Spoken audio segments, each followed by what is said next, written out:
Good Hey, morning.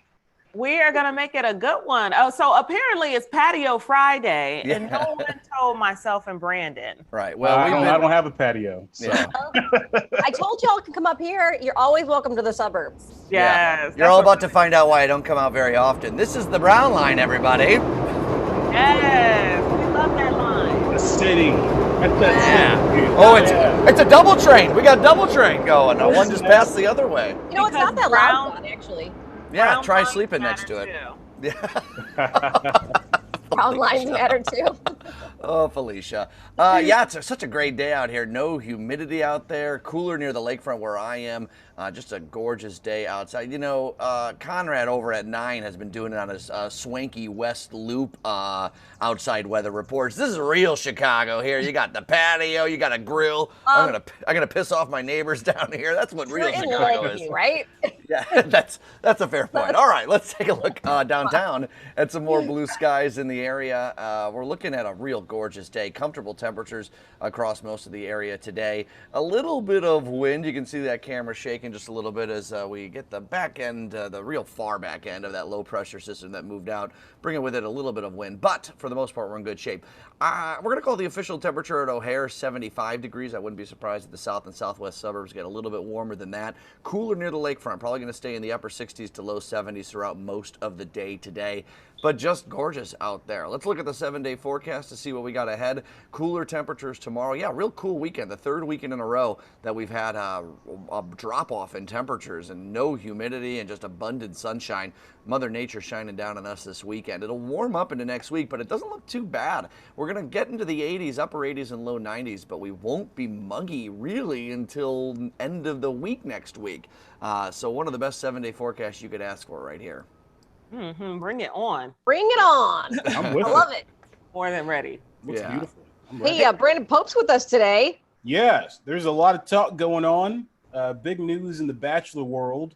The Bachelor is going to have its first Black Bachelor after lots of calls for some change to finally come. It's something people have been pushing for years, and now we have Matt James is his name. He comes from the current Bachelorette season. He's actually being removed from the season so he can prepare to be the new Bachelor.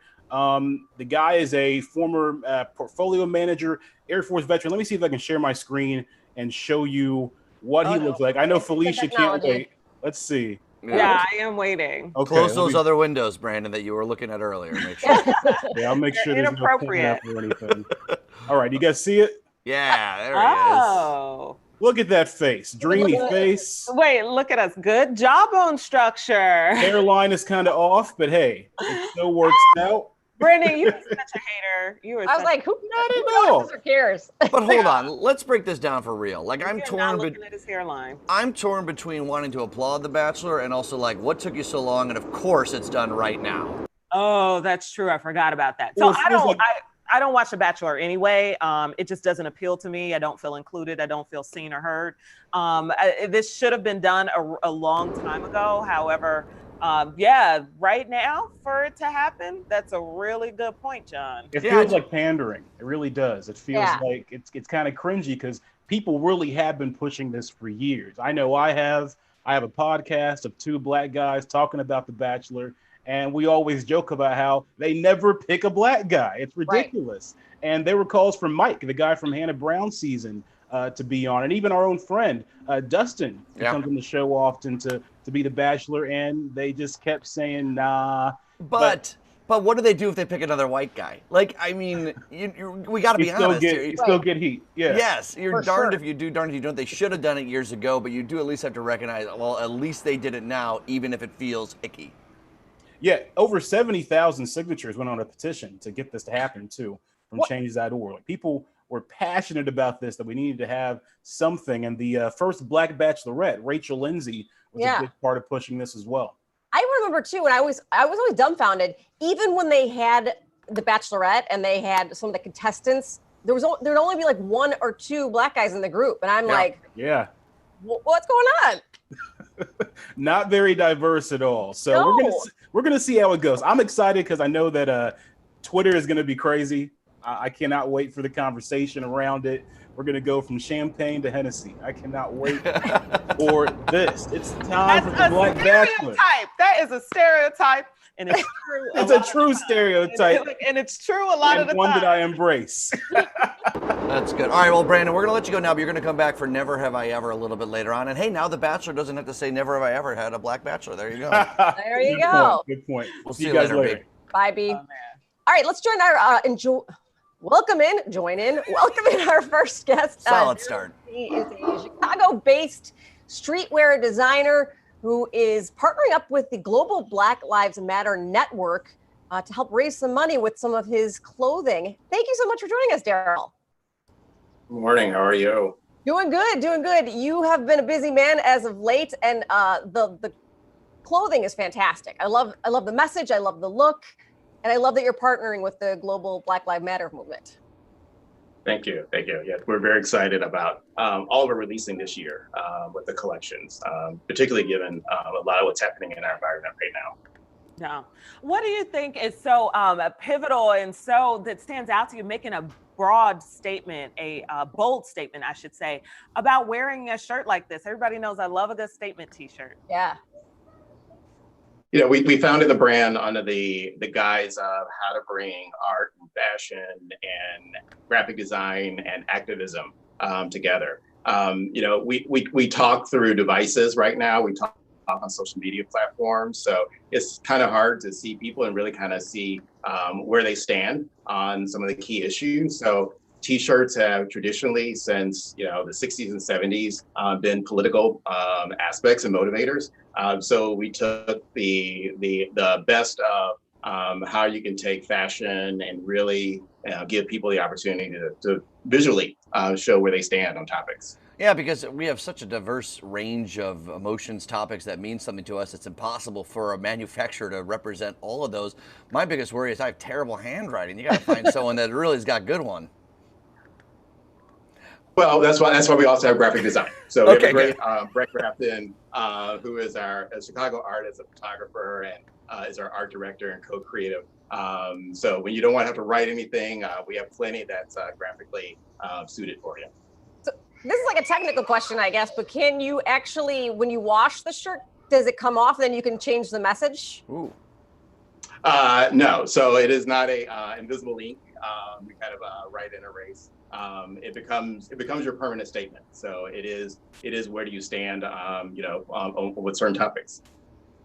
So that's such an interesting statement in itself, because you think about people, if they buy the shirt now and they write something in 10 years from now, are they going to have the same thought and same message, or well, things changed, Yeah, it's a, when we went into this and we designed the shirt in the early spring, obviously this was before COVID, it was before the height of Black Lives Matter, even though Black Lives Matter has been, I'd say a statement pretty much for the last 400 years. But, since everything has changed so greatly in the last 2-3 months, I think it's a pivotal T-shirt right now because people are making a stand. That's what everything's been about in the last several weeks is, where do you stand on the issues that are out there? And brands are right now finding that you can no longer just assume that your consumer base knows where you are in a position. So we as brands in fashion are finding that, we have to additionally make a stand and bring our consumers along that journey with us. Obviously, you guys are partnering with some great organizations to donate some of the proceeds to talk about, obviously, that connection. So we're actually really excited about a new partnership alongside with what we're turning into Black Lives Matter. We're launching a partnership with Get Us PPE, which is a grassroots movement launched on the East Coast at the beginning of the pandemic to help source PPE for frontline workers. So we're launching a new series of T-shirts called Rise, actually in the next 2 weeks. And we're partnering with them, and it's a motivation around where we will all be post-COVID, and the aspects that Chicago, LA, New York. This is not our first pandemic. America is built on the foundation of bootstrapping and rising and recovery, and we will come out of this better and stronger than we went into it. So what will happen, what's needed though, is we still have to do social distancing. We still need masks. Our frontline workers need PPE. So we're excited to partner with them to really be able to help our frontline workers and donate proceeds to make sure. So pretty much for every T-shirt, 2 masks get donated to frontline workers. And it's our ability to motivate people that we will rise and recover out of this. Yeah, I love making a bold statement. Did you see what happened with Starbucks, where they are not going to be allowing their workers to wear Black Lives Matter T-shirts? Did you see that? No, I haven't seen it recently. Oh, okay. Well, I've been watching the Chaz aspects. I'm sorry. They're not going to be allowing their workers to wear Black Lives Matter T-shirts. I was just curious as to what you could have thought about that. So, it's interesting. I also wear a hat of, I'm head of talent for a digital innovation company here in Chicago. So I have dual lives. And, obviously because of where I sit in the organization, the topic of Black Lives Matter and everything that's happening outside is very much on top of our agenda. And, I find it curious, how organizations are really taking initiative to make a stand. And I think it sends a message, very clearly around where are you really in this conversation? And what does it mean when you say your employees cannot wear a T-shirt that says Black Lives Matter? When with any other event that happens, when if it's Boston Strong or related to cancer awareness, where's the line drawn between what's political motivation, what's social cause, and where does corporate responsibility versus social responsibility begin and end? And you mentioned, corporations. Nothing makes me roll my eyes faster than when corporations jump really late on a bandwagon with some statement T that just goes to their pocketbooks. That's what I love about your story. Locally owned, you're part of the Black community. This is something that comes from a sort of grassroots sort of feel. It's real. Yeah, what I love about what we built with Sound Off, and to your point, take Pride, for example. I would say last year it looked like a rainbow had exploded all around Michigan Avenue from June to September. And then as soon as, back to school sales and fall starts, it all goes away. Pride doesn't stop in September. It's not a 3-month season. Black Lives Matter is not because it's right now. If you're supporting a cause, it's a 365 day a year activity. So, we built the mission of Sound Off to be, these causes have continuity. They impact people on an ongoing basis, and our ability to support organizations who are out there fighting the good fight is something that is inherently part of our ethos. What I love about your stuff too with Sound Off is, say you work for a company where that line is gray, whether or not you could wear a T-shirt like that to work, but you've got the hats with the headphones, and then people who are woke or into the conversation are going to know what it means. Yeah, no, we the blend of fashion and activism is a very, there are brands that are heavily activist, and then there are brands that are obviously very heavy fashion. And, we try to find the fine line right in between, so that you can wear it on a regular basis, but what message it's sending out. I mean, it's very clear on our website and our product descriptions when people have talked to us. That everything is designed with intention. There's a purpose and meaning behind it. And where the person you may go like, oh, that's really cool. You can tell them much more of a story of where we came from. Yeah. Well, Daryl, thank you so much. We certainly appreciate you. Maybe this will be the thing that will keep the momentum going and helping push the conversation forward if people continue to wear how they think and what they feel on their chest. That's our hope. Yeah. Thank you so much for your time. We appreciate it. You guys, you have to check out their stuff, okay? Make sure you check it out on Instagram, Facebook, as well as Twitter. Sound Off Design. SoundOffDesign.com is where you can get more information. Thanks, Daryl. Thank you. Have a good day. You too. The train was just going by, so I had to mute my microphone for a second. Sorry, guys. No, you're all good, John. I like the fact that too, I would love to wear the headset just because I want someone to ask me what it means. Yeah. I wanted to start the conversation where sometimes I feel like when it's right in your face, Right. people don't want to ask about it or talk about it because it makes them uncomfortable. Yeah. And I feel like we should all be uncomfortable, first of all, anyway. But making people ask you and making that conversation start, I think, is just a wonderful way to keep it going. Yeah. Awesome opportunity. Yeah. High five, Amy. Team high five. Let's go on that one. There we go. We need a sound effect for that. We'll work on that one thing at a time, Felicia, please.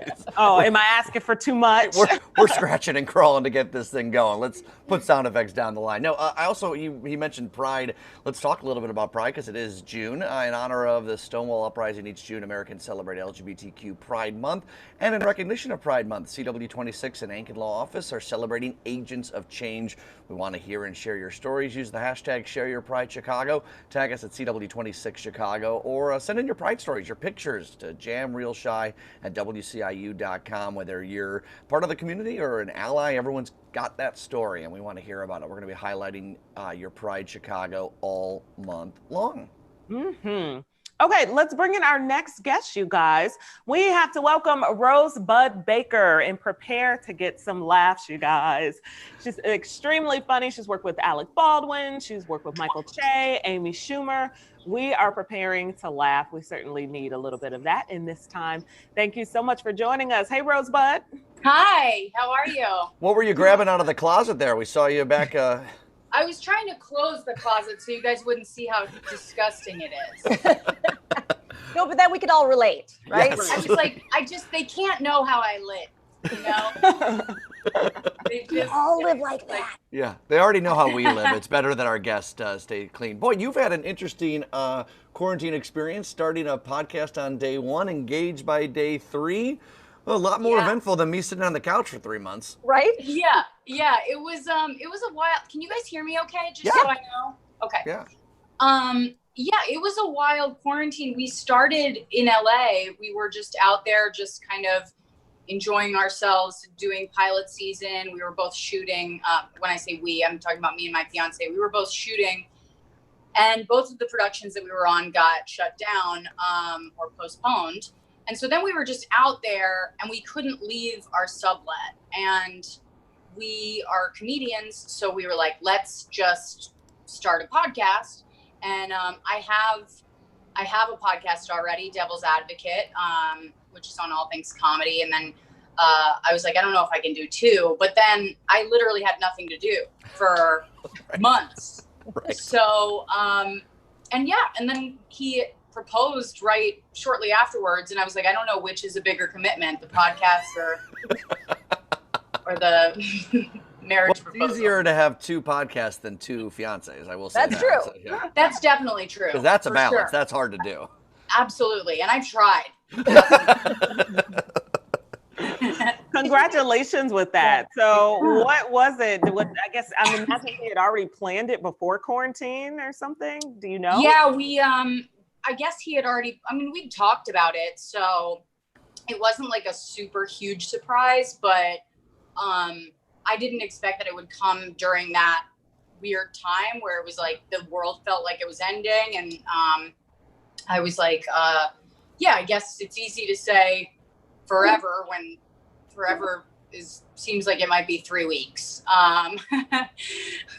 So we finally got, like, once we got the ring he got the ring and proposed and everything, I was kind of like, this is great. We just get to enjoy being engaged for a little while.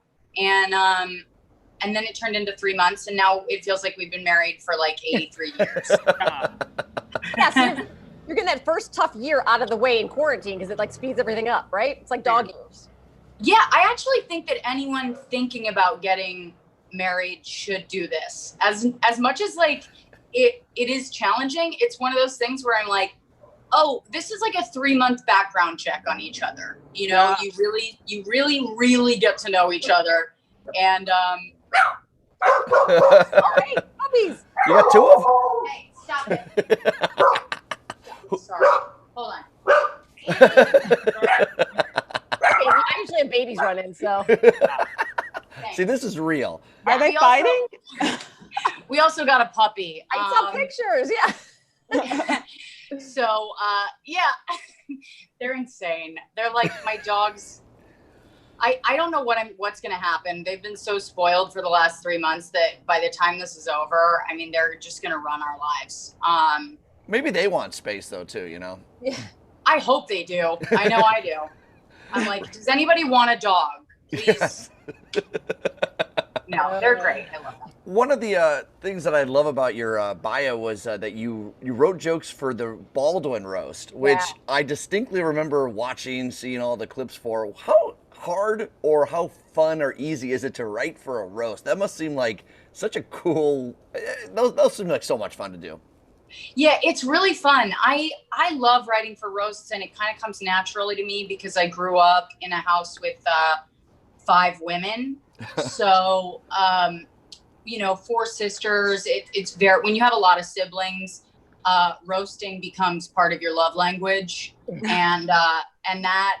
So for me, it's very easy to just like lean into that and just like look at what is off about somebody and kind of like zero in on that and make fun of it. And so it's really my favorite thing to do. Do you ever feel like you go too far, or is that when you feel that way, you know you're hitting the right spot?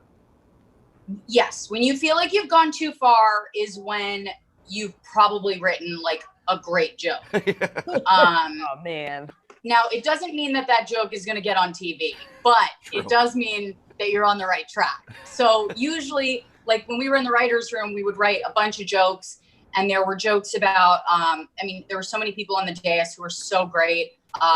Chris Redd, Nikki Glaser, Caitlyn Jenner. So there was a lot there, and we were writing every day.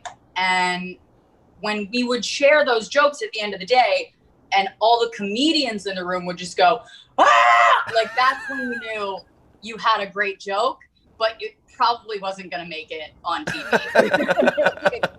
Okay, you guys, let me just move the dog. Okay, 1 second. Dogs. Oh, Yeah, no problem. She's got dog problems. I got the train going behind me. We are really professional here on this operation. We're all set up.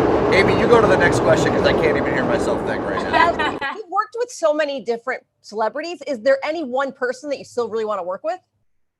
I love working with Michael Che. I love working with Schumer, and I loved working with Burr for different reasons. Like Che is someone that I knew before like he was on SNL. So he's someone that when I hang out with him, it just feels like it's really just about comedy. It doesn't feel like an industry hang. We bounce jokes. We talk about comedy, and I found that we kind of like look at things and make fun of them in the same kind of way. I mean, we have very different perspectives, but we make fun of things in the same kind of way. Schumer gave me, she's like so nurturing and so encouraging of comics that are coming up.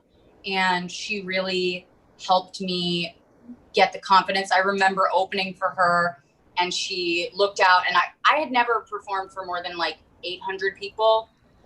And she was like, I was opening for her for the first time, and there was like something like 3,000 people in the audience. And I was like, she asked somebody on the side of the stage, she was like, how many people are out there? And they were like, 3,000. And she was like, how many have you performed for? And I was like, 800.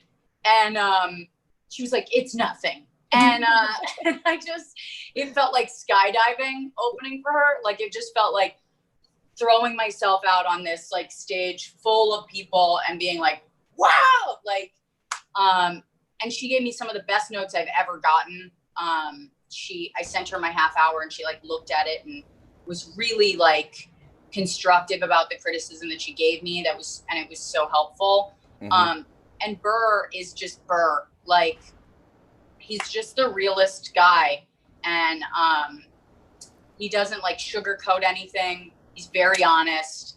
And I love all 3 of them. So, the truth is I would work with anybody as long as as long as they pay me.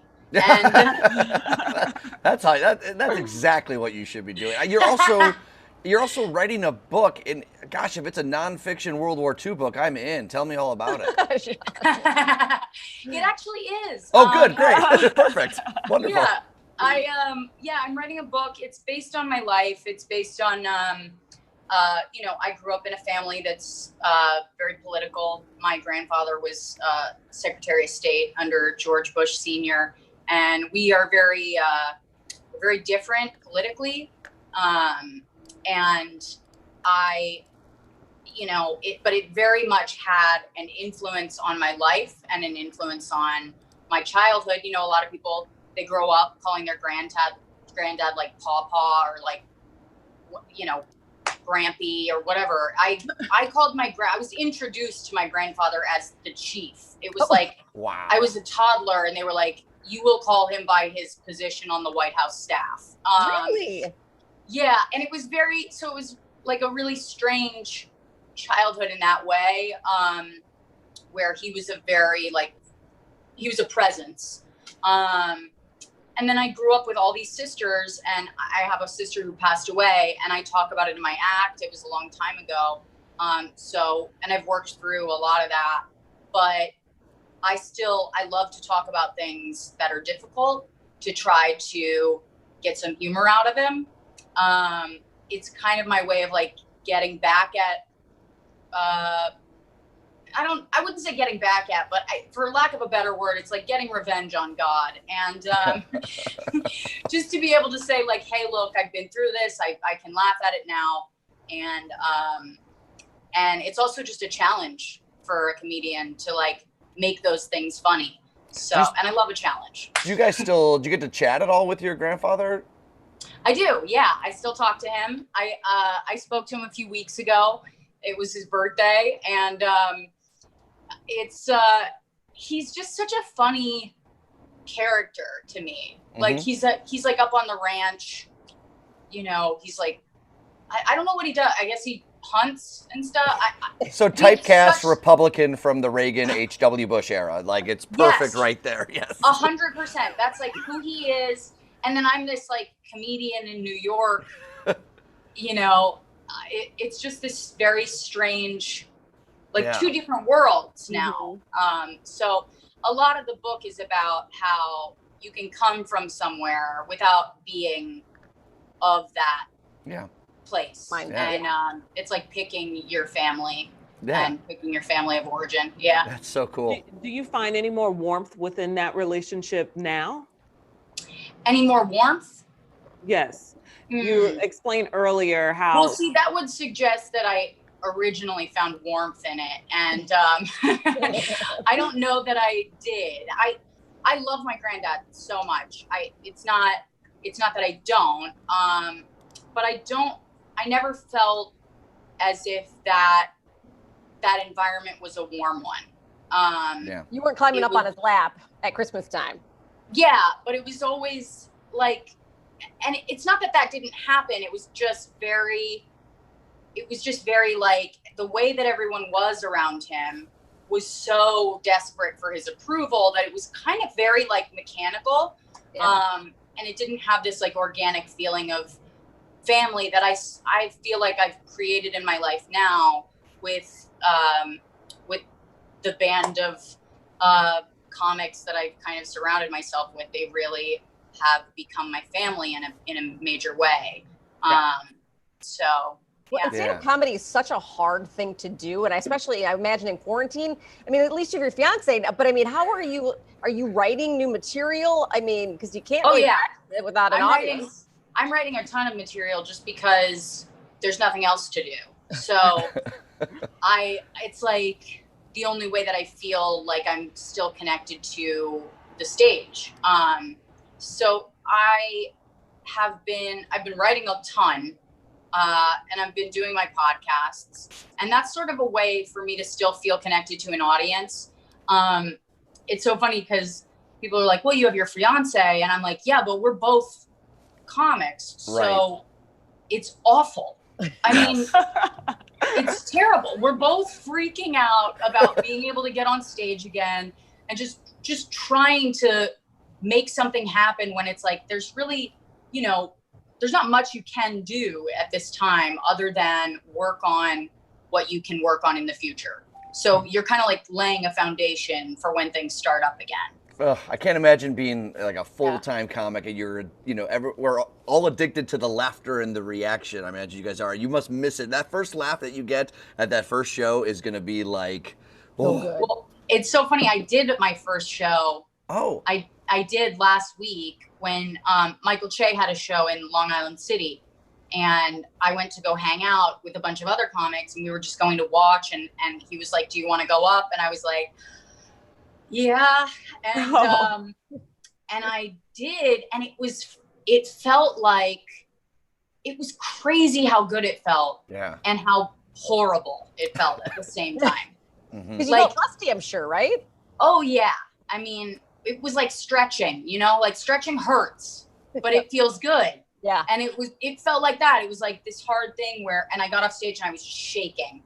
And I was like, that's so weird. Like to feel so nervous about something that you did every single day. Yeah. So many times a day. But it was the best rush in the world. There's nothing like it. So I was happy. To get back. That's awesome. Yeah.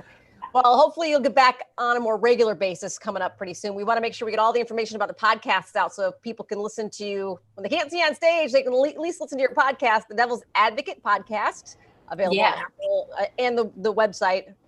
Can't read that. Rosebudbaker.com. Thank you. I'm like, what is that? Look weird. And of course, your new podcast, Find Your Beach podcast as well. Thank you so much for joining us. Thank you. This was so fun, guys. I appreciate it. Yeah, and there's your information. We'll follow you there just so when we know the third podcast comes out, we'll know exactly where to get that. So right. Awesome. Sounds good. If you need help with wedding planning, let me know. Oh, God. Yes, please. Thanks, Rosebud. Take care. Thank you. Thank you. Thanks, guys. Oh, that was really cool. That was cool.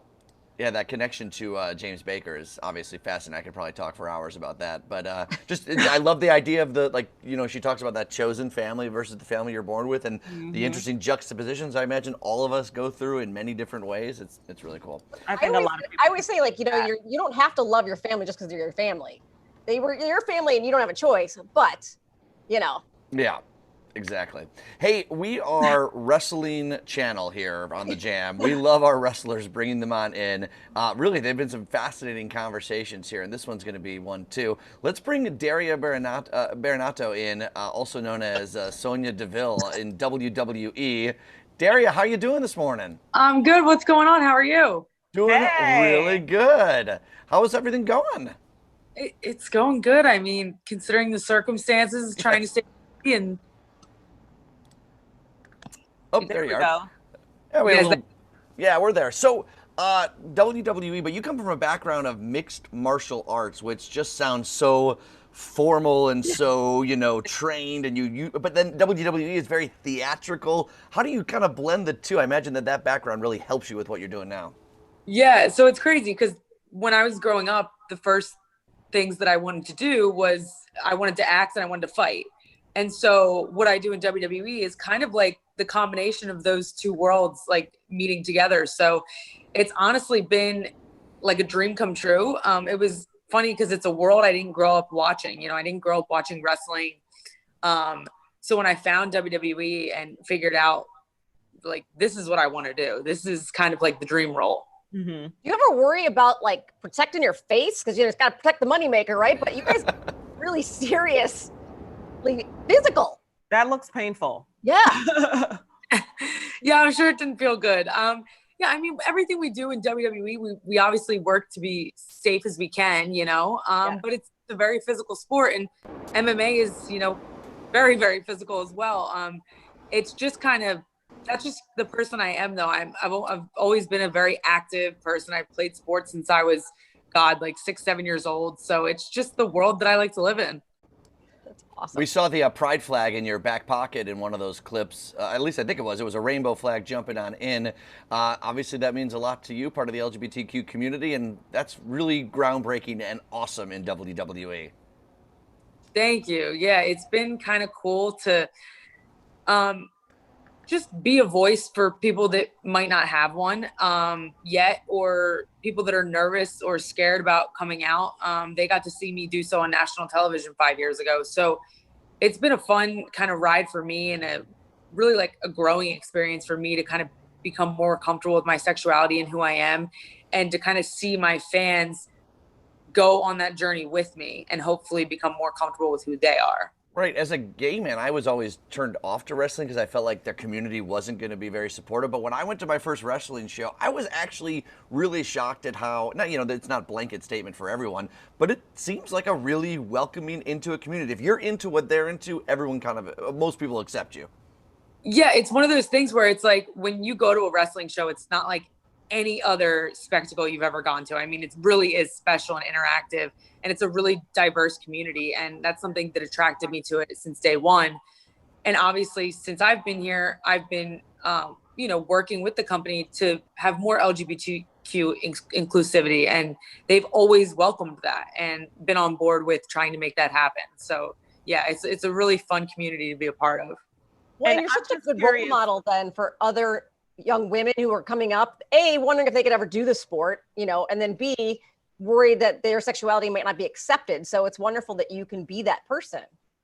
Yeah, it's funny you say that, because that was my first concern. When I was asked on Tough Enough, the reality show, in the interview process, when I was asked if I was in a relationship, I always talk about it like that's such a normal question for them to ask on a reality show. It's a basic answer, like yes or no. But for me, it was kind of like this loaded question at the time because I wasn't out. So it was like the first thing that came to my mind is like, oh my God, is this going to hurt my chances? I didn't know. I was very, I was young, I was naive, and I didn't understand. And I just wasn't familiar with the world that much. So I didn't know with the world of wrestling that much. So I didn't know if that was going to hinder my chances.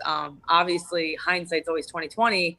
It didn't at all. And it's been a great experience, but I could see how people would think that. So I'd love to be the person that contradicts that notion, Yeah. I'm curious just how you came out. Was it on stage or in the ring? So I got selected I made it to the final process of the reality show tryout, Tough Enough. And the kind of final thing that we had to do in the tryout was an interview in the middle of the ring by top WWE executives. And so it was just basic questions like, where are you from? What do you think you could bring to the show and to the company? Whatever. And so my first question was, are you in a relationship? And I kind of froze. And then I was like, yeah, I have a girlfriend.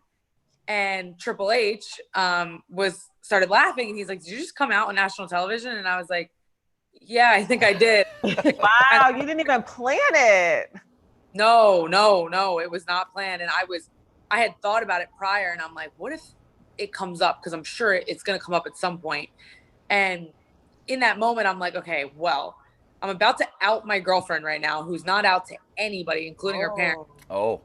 But if I lie and say I'm single on a reality show, she's also going to kill me. So it was kind of like a double-edged sword. I was like, this is kind of a lose-lose. So Man, your coming out story is epic. I just got drunk and posted on Facebook. So, but we all have our journeys. So that was mine. I wanted to talk about Fight Like a Girl, the Quibi series. You're a big part of that. Talk us through that what the show's all about. Could you pair up with why am I blanking on the name? McMahon, Stephanie. Yeah. So Fight Like a Girl is actually a really, really cool concept. It's basically redefining what it means to fight like a girl, right? So WWE female superstars get partnered with young women who are having some sort of trial or tribulation in their life. And we're paired to mentor them and help them through this process. And hopefully in the end, they go through a little evolution of their own. And so I was paired with a girl named Samantha who was struggling with coming out to half of her family and them accepting her. And she was also wanting to get in shape and lose some weight and feel better about herself physically. So through the process of the show, they put her in kind of like a boot camp at the WWE Performance Center, and where she was training and not only gaining that emotional confidence, but also the physical confidence. And it was just such a fun experience to be a part of. Obviously, I could relate to her a lot with my experience and her experience with our sexuality. So it was kind of fun it was like very empowering, you know? It's nice that you got to do that one-on-one with her within this Quibi series, but you've also got the clothing line to reach more people, yes? Yeah, so I'm actually rocking it right now. I dropped a clothing line a couple months ago called Rainbow Love. It's an LGBTQ forward line, and basically what we're trying to do, that's one of my favorite shirts. It says "You are not alone" on the back. It has a suicide prevention hotline. Oh, that's awesome. In the LGBTQ community, obviously suicide rates are high, and so it's really important for me as an entrepreneur and as a businesswoman to create something that's going to mean something. And so that's what we did with this line. And I think it's really important. And I say this all the time, but it's important to have a conversation. It's important to talk, because the only way we can create change is by putting it into the universe and speaking about it. So that's what I'm trying to do with this line. It's kind of like a visual communication. Yeah, kudos to you for using your platform, and what a major platform it is to expand some minds. We saw a clip there with you with the Bella twins. I'm curious to know, what's it like working with them? Also, you look like you could be their cousin or something, their younger sister or something. Nikki and Brie have always been like so kind to me, so welcoming.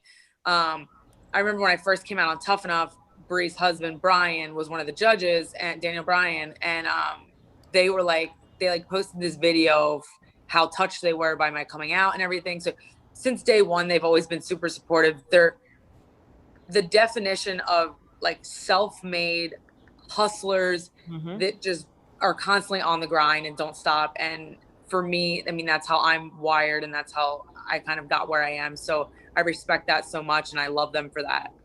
Also, they got the twin theme working for them.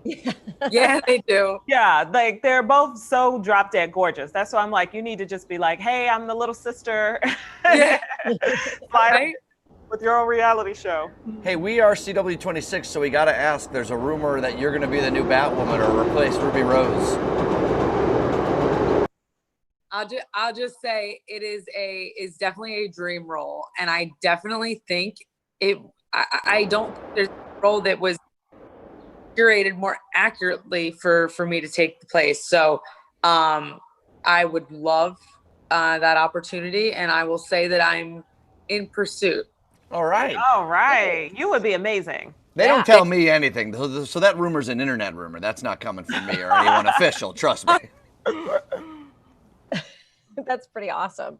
What have you been working on when you're in quarantine? Have you any big projects that you had to put on hold? So I have been, so I have two clothing lines, Rainbow Love and then Demandy's Donuts, which is a clothing line based off of a YouTube series that me and my ex-best friend, Mandy Rose, created. And so for Demandy's Donuts, we dropped a Pride collection, and for the entire month of Pride, part of proceeds were going to go to the Trevor Project, which is an LGBTQ organization that works with suicide prevention. But since the entire Black Lives Matter movement has been going on, we decided to match that profit and also donate to Black Lives Matter. So we have that going on right now.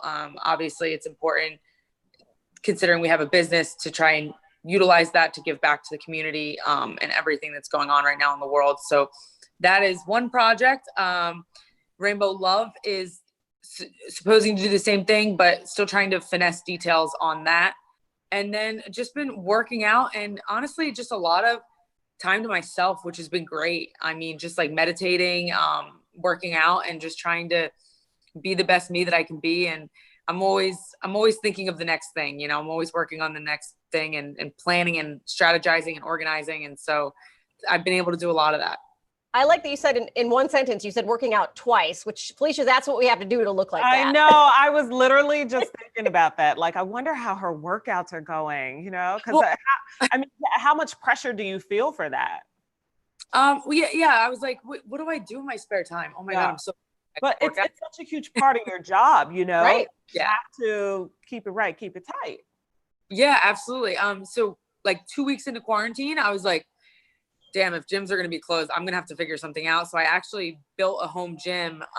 So I have like a squat rack, cable machines, and I do something different every day.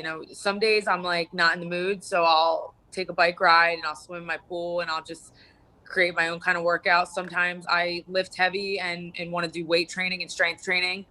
Sometimes I'll do fasted cardio and then a workout later in the day. You know, I kind of just really listen to my mind and my body and whatever I'm feeling. But yeah, as long as I get a good workout in 5-6 days a week, I'm good to go. Friday night SmackDown tonight. What can you tell us? I'm sorry, she said 5-6 days. That's all the days, girl. There are no more days to not work out. You work at all of them. I've got to keep them abs right, though. I mean, They look good. They do look good. I apologize, John. What'd you say? I was just going to ask about Friday night SmackDown tonight. I mean, listen, you're gonna have to tune in, but I will say this: my business with Mandy Rose is far from finished, and it's so funny because, you know, I've beat her twice already, and then she comes out and distracts me and causes me to lose to Lacey Evans. It's like, it's so pathetic at this point. But if Mandy Rose wants a third shot at me, I mean, it's kind of desperate if you ask me. But honey, bring it on. So. Ooh. I mean, I have nothing to prove. You have to realize I'm in a position of control. I have nothing to prove. The entire world knows that I am becoming the most dominant female in the division right now, the most dominant competitor in the division right now, well-rounded in every aspect. So if Mandy Rose would like another shot at Sonya Deville, then she can come ask Daddy for it. Oh, I love gosh. I need to love the smack talk. spill in the tea today. Daria, thanks so much. Good luck, okay? Thanks, guys. Take care. Let's get the information up on the screen for where you can follow WWE superstar Daria, Sonya Deville. And there's her handles and everything. And good luck on Friday night SmackDown tonight. Oh, she's so Fox. cute. I love it. Yeah. Yeah, she's I awesome. love it. Because it's like, you're like this tomboy, you know, this person that does it all. And at the same time, you wear cute hair, nails, and makeup. Yeah, like she looks amazing. Yes, seriously. Cool. Okay, guys, moving on before we get to our next guest who's ready to go and change our lives. You can change your life with this Job Hunt Chicago show that airs on the weekends. Saturdays at 10:30 on the U, Sundays at 4:30 on CW26. JobHuntChicago.com. If you're an employer out there that has some opportunities that you want to get out there to the public, again, there's so many jobs who are looking to hire you, so many jobs who are looking to hire folks out there. So please log on, check out the show, and change your life. I'm so excited about our next guest because I need help. All right. Maisha Wynn is joining us talking about taking care of yourself, your mental well-being, creating spaces in your space to protect yourself while we're all sheltering in place. Something we all need to be cognizant of doing. Maisha, thank you so much for joining us. Hi, Amy. How are you? Happy Mental Fitness Friday. Mental Fitness Friday. I love that. Alicia. That sounds like a lot of work on a Friday. Hey, you woke up this morning. Yes. I feel like this mental fitness is just as important as any other working out we're going to do. Oh, absolutely. Absolutely. Especially in the world that we're living in today. We're truly living in some unprecedented times. When we think about the pandemic and how many people have lost loved ones, when we think about the tens of millions of people who are unemployed, and now when we think about the civil injustices that are still going on in the 21st century with institutional racism. So at the end of the day, we have to be more mindful of protecting our greatest asset, which is our state of mind. Yeah. Ooh, amen to that. I know. So everything that's going on is so heavy. Yes. How do we do that? How do we protect that, our mental state of mind, and still affect change, be aware of what's going on? Because what I find, I have a lot of friends who they want to come out of what's going on just because it's so draining. So how do we do that? It is, Felicia. So like I tell my winners all the time, it begins with self-care and self-love. So first thing in the morning, it's all about embracing gratitude. That is the greatest prayer that you can tell the universe. Mm-hmm. And so we have to be mindful of gratitude and giving thanks. And so I want you three, John, Felicia, and Amy, to think about what are you most grateful for? So for me, I'm grateful for life. I'm grateful that I have a place to live, that I have running water, that I have air to breathe. Mm-hmm. Amen. What do you got, Amy? What are you grateful for? Oh, I'm kind of similar. Like, I'm so grateful for my life, that the family I've created, the space I live in. There's so many things to be grateful for. Yeah. Yeah. I'm grateful that I'm driving up to Wisconsin tomorrow. I'm going to be on a lake for a week. Yeah, see, now you're just kind of bragging. I'm not Right? bragging. Like- I'm grateful that I have a position where I can take a little break and have some mental rest for myself. That's very fortunate. I know we threw some hateration on your gratefulness. It's okay. You're right. But it could be big like that, or it could be something small, just like we said, waking up today or having, 2 feet that you can put on the floor. I think it goes a long way. Yeah, because yesterday was very hard for me, guys. My mother made her transition 7 years ago on New Year's Eve from cancer. And so yesterday was her birthday. Mhm. And so as the only child, it was challenging for me. It was challenging. So when my mother's sister reached out to me to just see how I was doing, I was thankful to have family members such as her to say, hey, Maisha, I'm just calling to check on you. Yeah. All things like that can go so far. Yeah. Now, can I ask Maisha, because let me just say, your skin looks amazing, and it also though looks like you lost some weight, and you just have this glow about you. Are you doing anything different? Any secrets that we need to know about? Yeah, absolutely. This time has allowed me just to be still. Be still. Before this, I was working 80 to 100 hours a week as an entrepreneur. I was spending more time working than I was resting. I was working out 6 days a week, but I wasn't really seeing a big difference. So when my body says, hey, you need to rest, I rest in the middle of the day because I had that opportunity, that time. And so I feel that we have to use this time to really be silent and connect with our bodies, with our universes, and also understanding the power of breathing, guys. That's tip 2. That's tip 2. Yeah. People don't know that we take 23,000 breaths a day, which over a year, that's over 8 million. 8 million. So your breath is love. Your breath is life. Oh. Is there any exercises we can do? Yeah, I do. Let's see it. Are you ready? Yeah, let's do it. I want you to close your eyes and I want you to take your hand and put it over your heart. Okay. Watch your microphones. Yeah. Put it over your heart. And when you take your hand and you put it on your heart, you're giving your heart love. Oh. You to just think about something positive, a positive time in your life. And I want you to put that energy into that position where you have your hand. And I want you to breathe through your nose and out through your mouth. Breathe through your nose and out through your mouth. Beautiful. One more time. Breathe in and just hold it. Just hold it. Just hold it, John. Hold it, John. Close your eyes, John.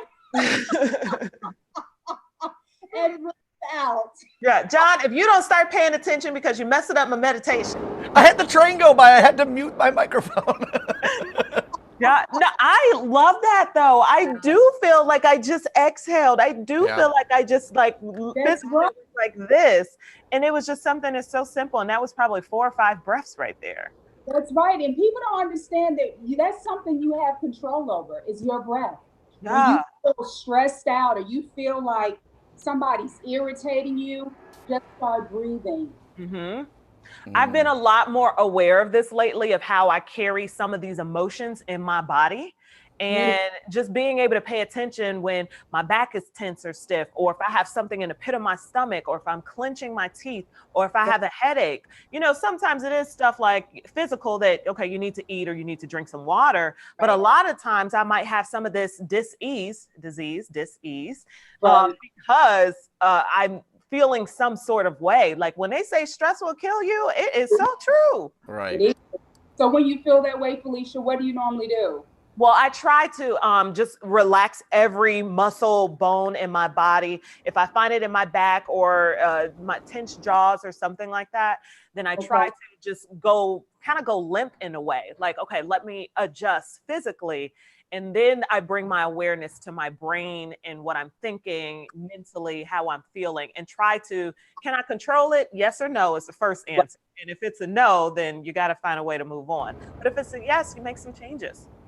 Beautiful. So you speak about that physical component. People don't understand that an active heart is a healthy heart. Amen. So when we work out, it's bigger than just losing weight. It's bigger than just getting ready for that family reunion or going to Wisconsin for the week like John is going. Bye.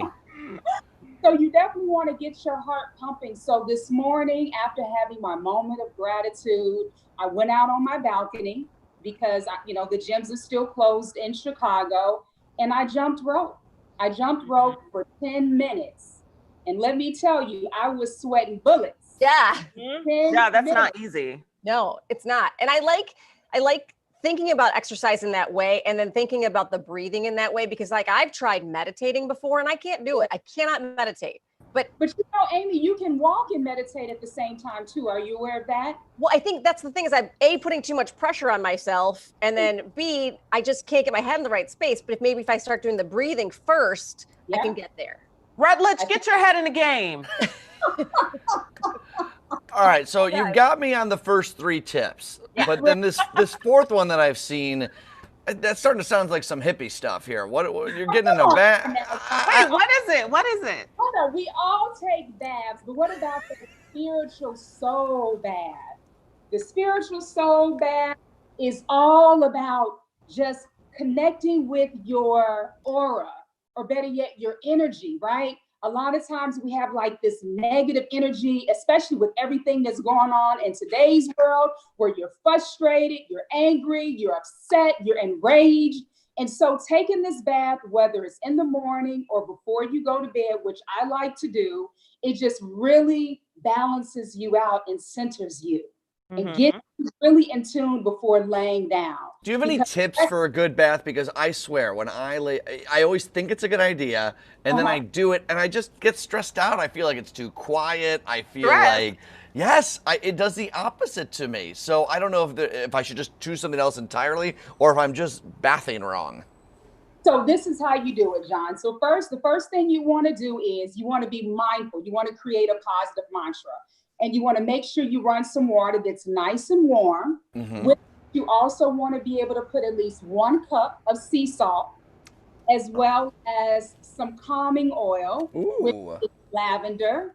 And I also like to add frankincense oil as well. And then you want to put positive energy into your bath before you actually get into it. So for me, I always love to say, I am a beacon of love and light for all the world to see. Okay. Also, John, I'll say this too, just kind of going off that, like sometimes like I don't have time for a bath because it's just my life got too busy. You can get some of these wonderful scented pillow sprays that kind of help you relax and take that in before you go to sleep. That's what nice. What do you like, Amy? I like the lavender. Lavender's my favorite. Okay, got it.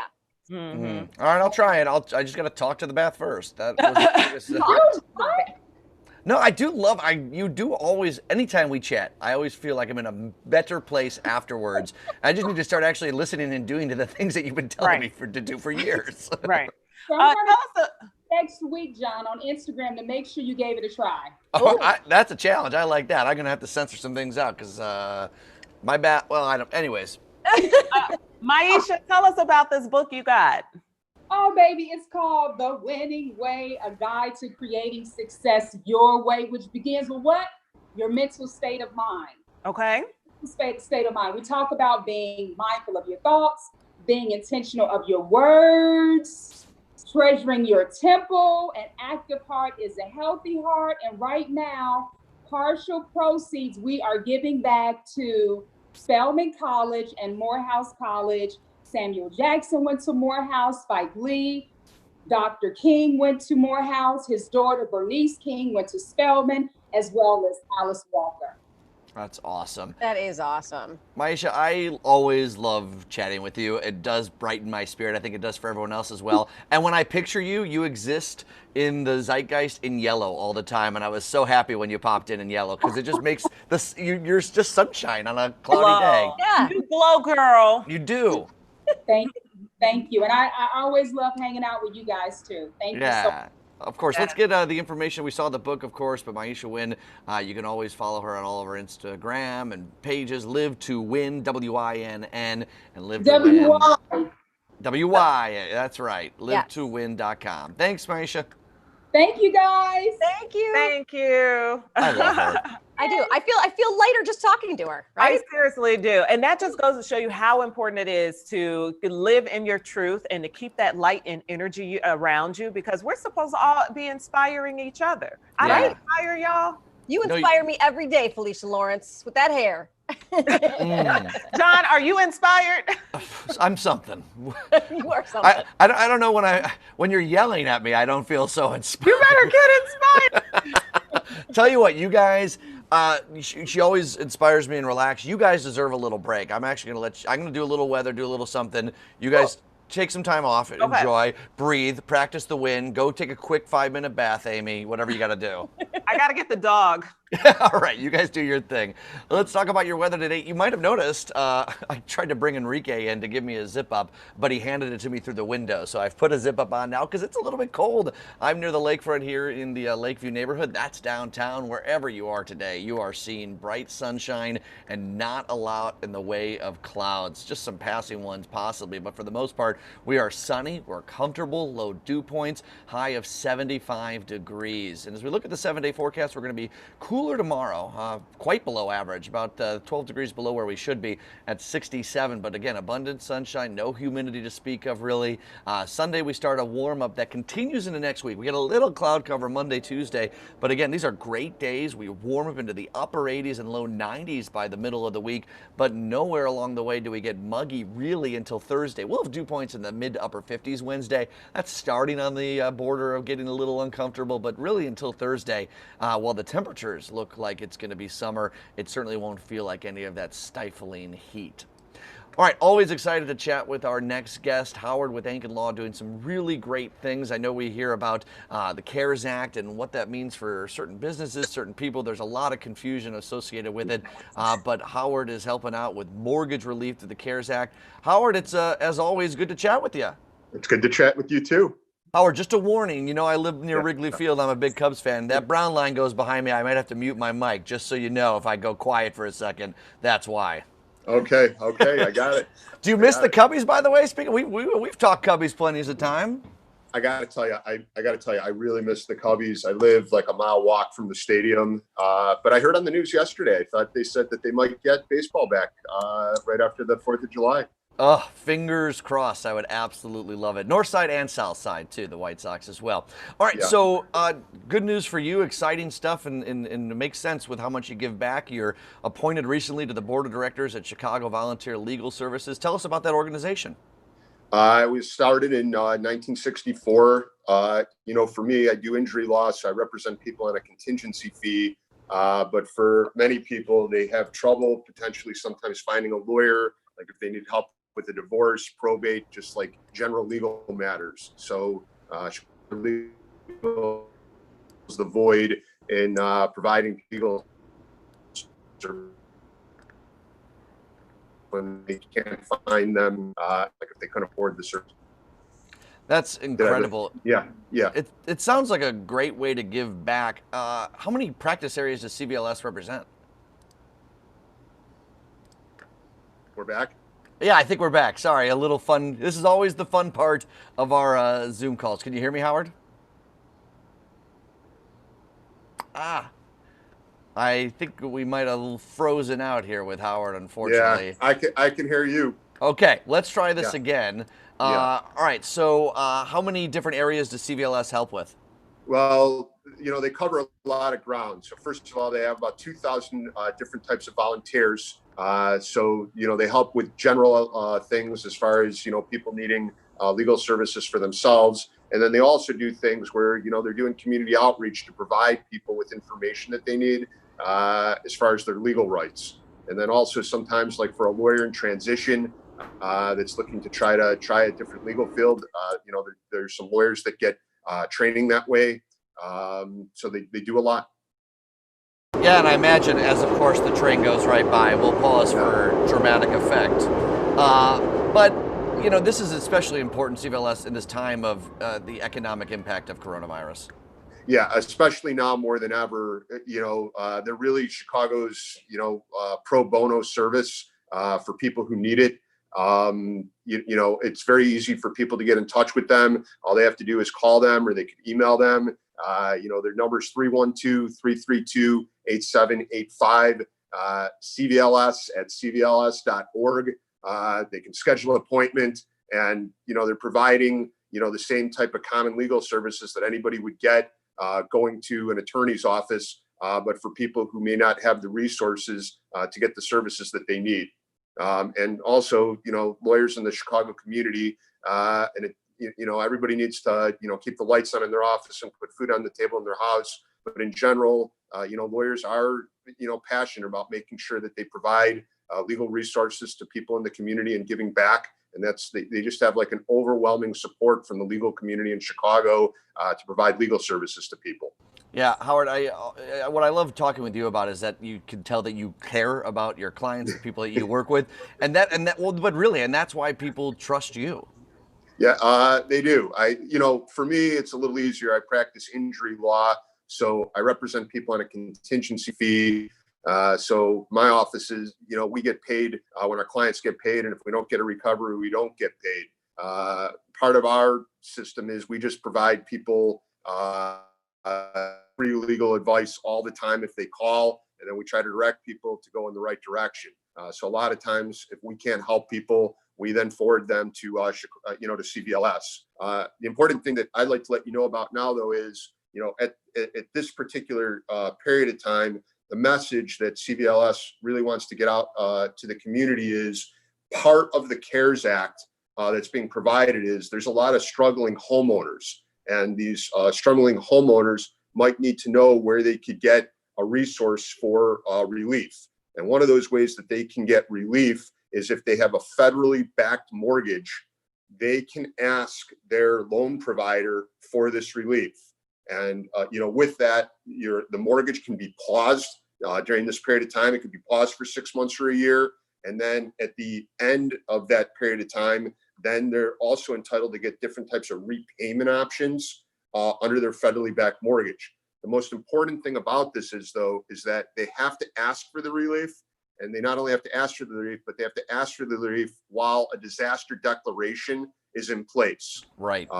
So, you know, in addition to practicing law, managing my office, you know, I do different things in the legal community. And one of those things is being on the board for CVLS.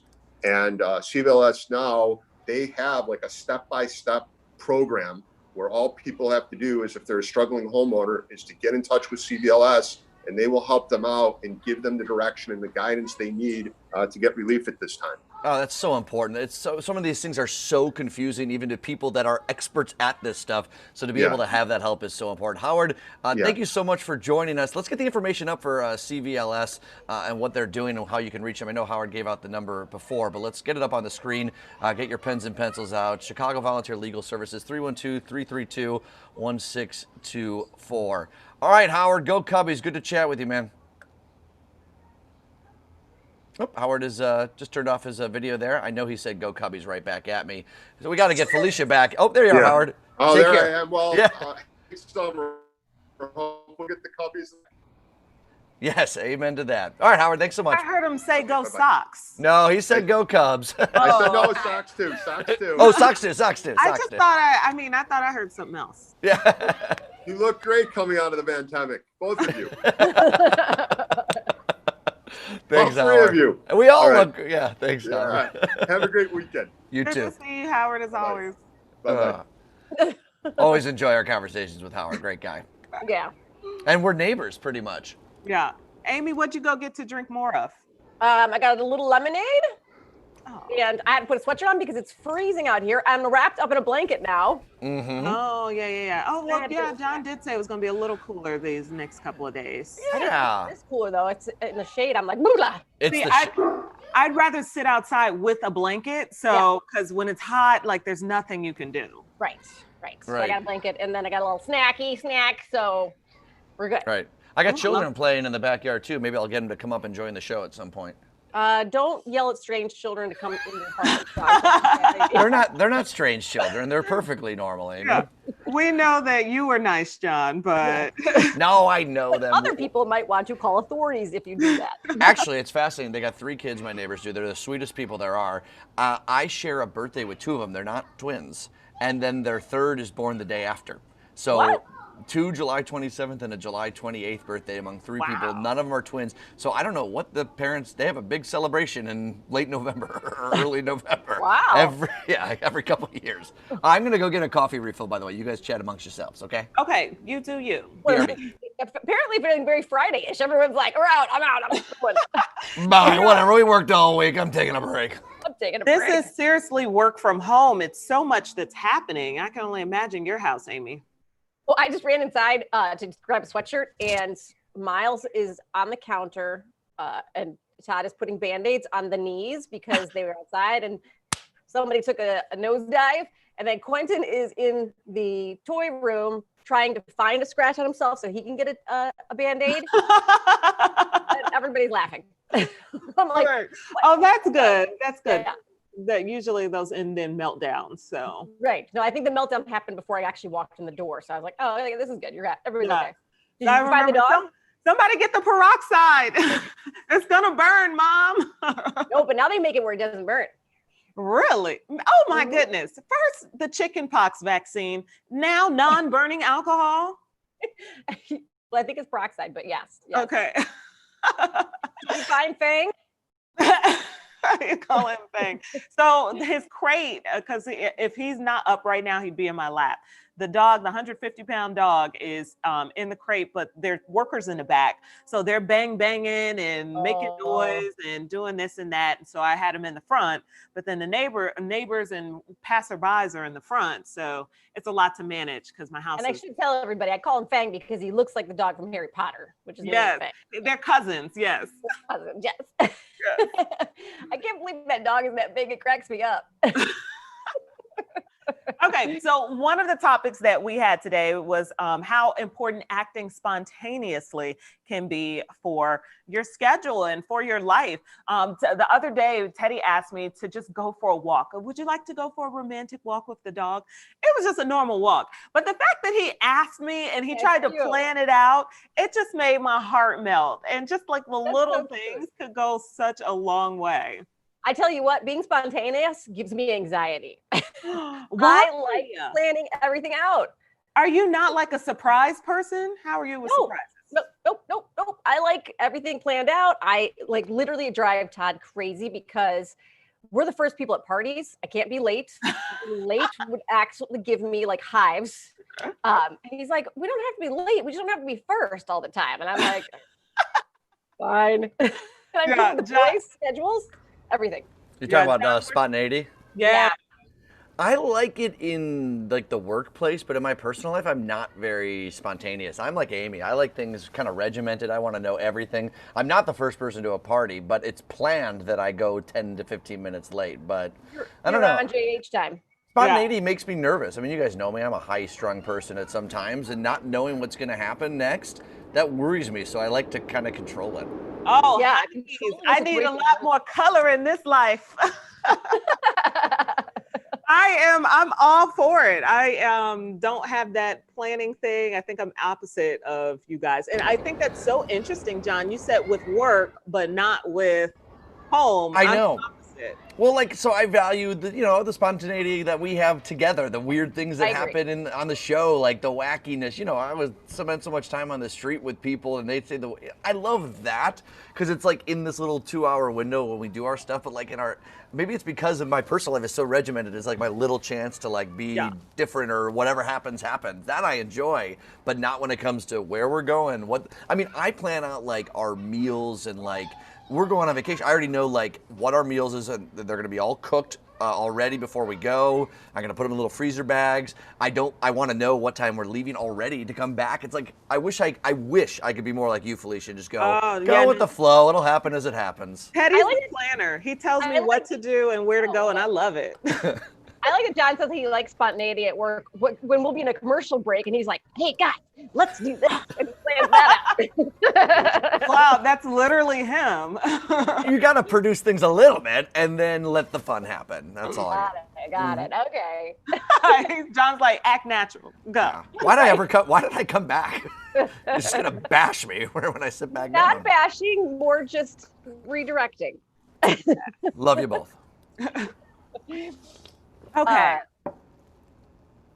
Felicia, this your intro? Who's going? I was guess reading I'm something. checking my notes. Yeah. Don't ask me to do two things at one time. Yeah, no, it's Amy's, but don't worry, Amy, I got your back. It's not. It's yours. Yeah, I know. Okay, let's talk with Victor Salvo, Riveting. guys. We'll keep it moving along.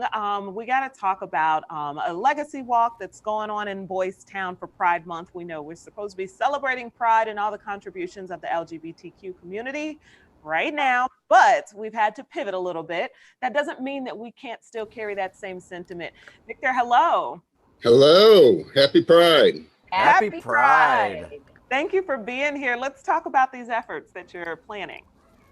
Well, we run the Legacy Project, which is a cultural education historical nonprofit that runs the Legacy Walk, which is an outdoor museum on North Halsted Street in Chicago, as well as the Legacy Wall, which is our traveling installation. It's been on a national tour for 5 years now. And we're part of an education initiative that is co-writing the new LGBT inclusive curriculum for the state of Illinois. So even though a lot of our external facing content can't be accessed the way we normally do, because we usually do guided tours and all, we are still working steadily away on converting a lot of our content into multimedia and on the education program, which is about processing lesson plans and seeing how they interact with the Illinois state standards. So lots of work still going on. People can certainly come to the Legacy Walk. Obviously, it's actually a fun thing to do outdoors, and it's good for the social distancing time. Yeah, you know, during my daily walks, I live kind of just a half mile away from Halsted, and you know, you do the Legacy Walk, and maybe you know, if you're in the neighborhood or you visit often, pick one or two that you're going to read, and then do the next two the next day. That's what I love about it. It's an experience that isn't just, oh, see it once, go to this museum once. It's something you can live and breathe with many times. Yeah, absolutely. We're really proud of it. It's the only installation of its kind in the world, and it just got declared a historic landmark last year. So congratulations. Yeah, it's pretty cool. So many of our Pride events have had to get canceled because of obviously things that are going on. How do you plan on celebrating Pride this month? Well, like I said, we're creating multimedia content that can be, you know, put out in this format. I've been doing a lot of webinars for corporations and all, and I've been toying with the idea of trying to do a virtual tour of the Legacy Walk in webinar format.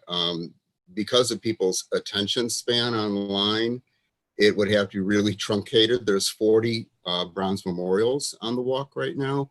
So I'd probably only be able to do like 6. And, you know, and then spend some time talking about them and engaging the multimedia components we have for those key individuals to make it sort of a multi-dimensional experience, not just like looking at my face, you know, talking at you, but actually experiencing images of that person and with me explaining what their contributions were. So that's what I'm thinking of doing. We like everybody else had a big event scheduled for Sidetrack that had to be canceled, and so it's you know, I really like to emphasize our history because that's really where the nexus of our pride should be coming from.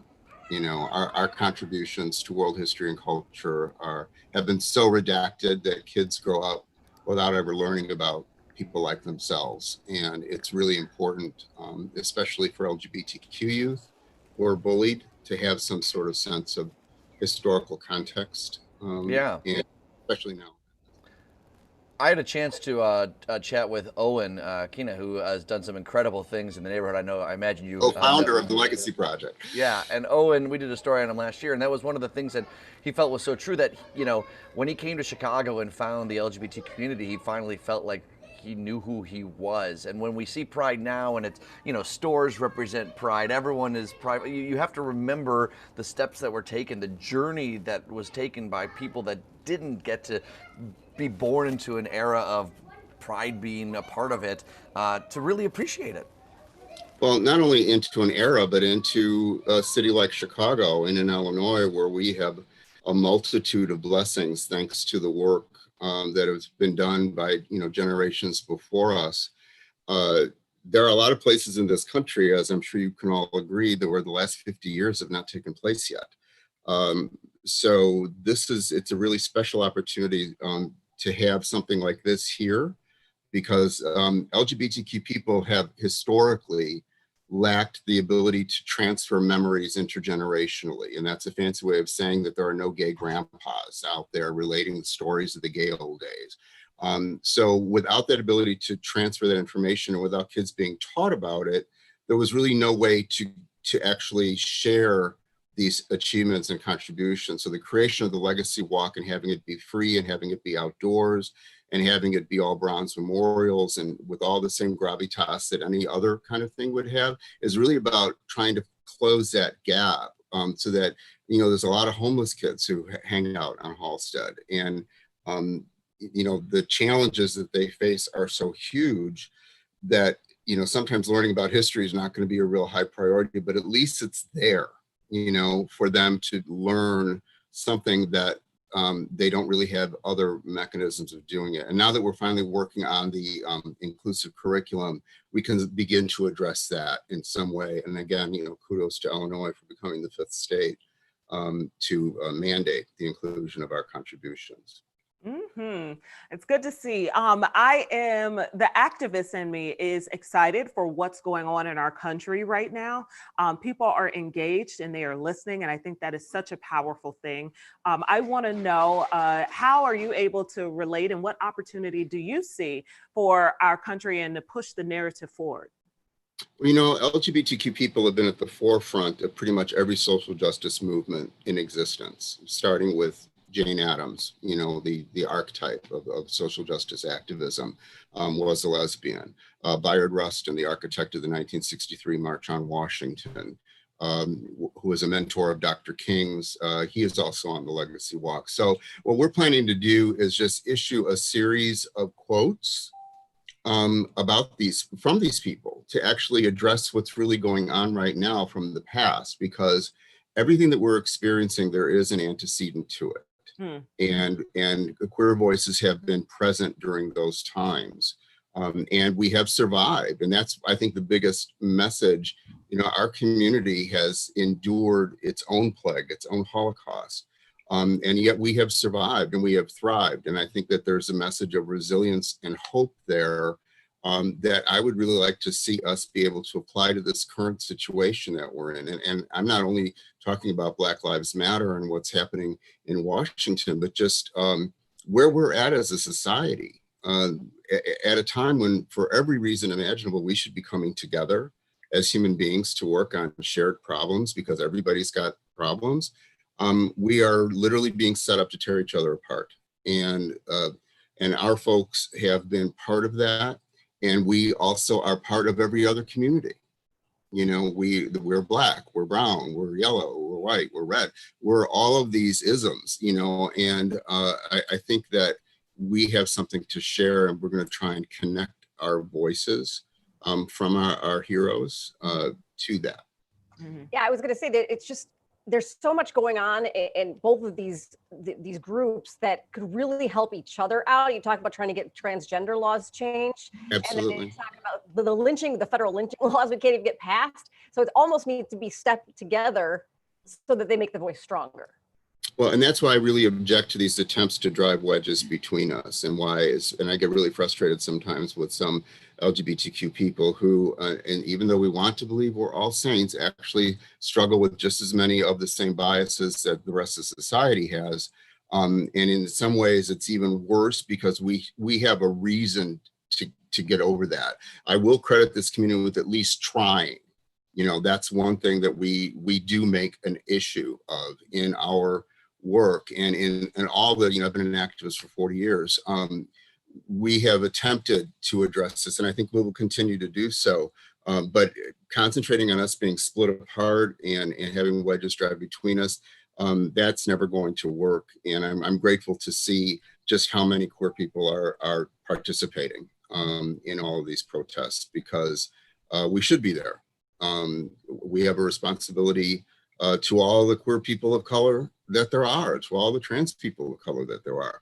But we're also human beings, you know, and we have to become part of that. And our history is so instrumental and enlightening about how we address those struggles in the past to prove that we can.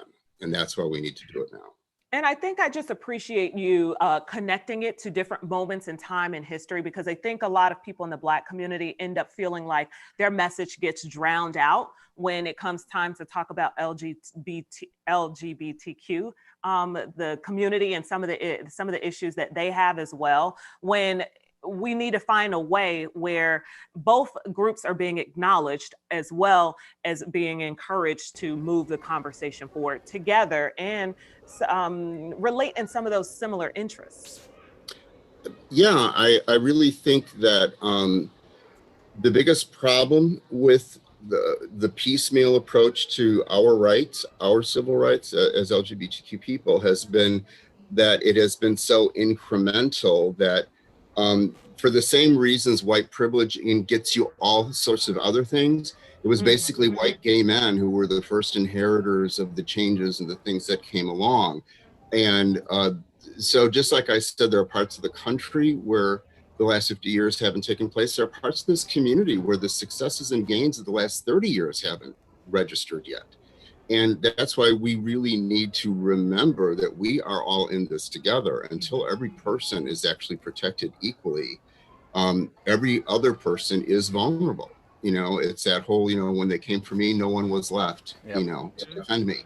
That's the attitude we really need to have. And it's more important now than ever, which is why I have complete solidarity personally with what's going on out there. And if I was a younger person, I'd probably be doing more activism. But I am an older person now. There are different ways, different kinds of activism. Amen. You know, you mentioned that this continues, and we're 4 years, excuse me, to the date of the Pulse nightclub shooting.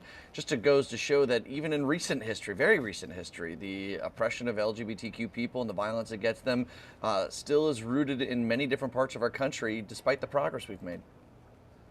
Yeah, and it's unfortunate. Like I said, it's very uneven in the United States. And we're very fortunate in Chicago and in Illinois because we kind of live in a big blue bubble, surrounded largely by red. And it's especially challenging from an education standpoint because we have to craft curriculum tools that are going to work in the northern part of the state, which sort of connects up to liberalish Wisconsin, and all the way in the southern part of the state that connects to Kentucky. So the work is not done, and our history is so unknown that it's always new, first of all. Nobody knows about it, so it's always new.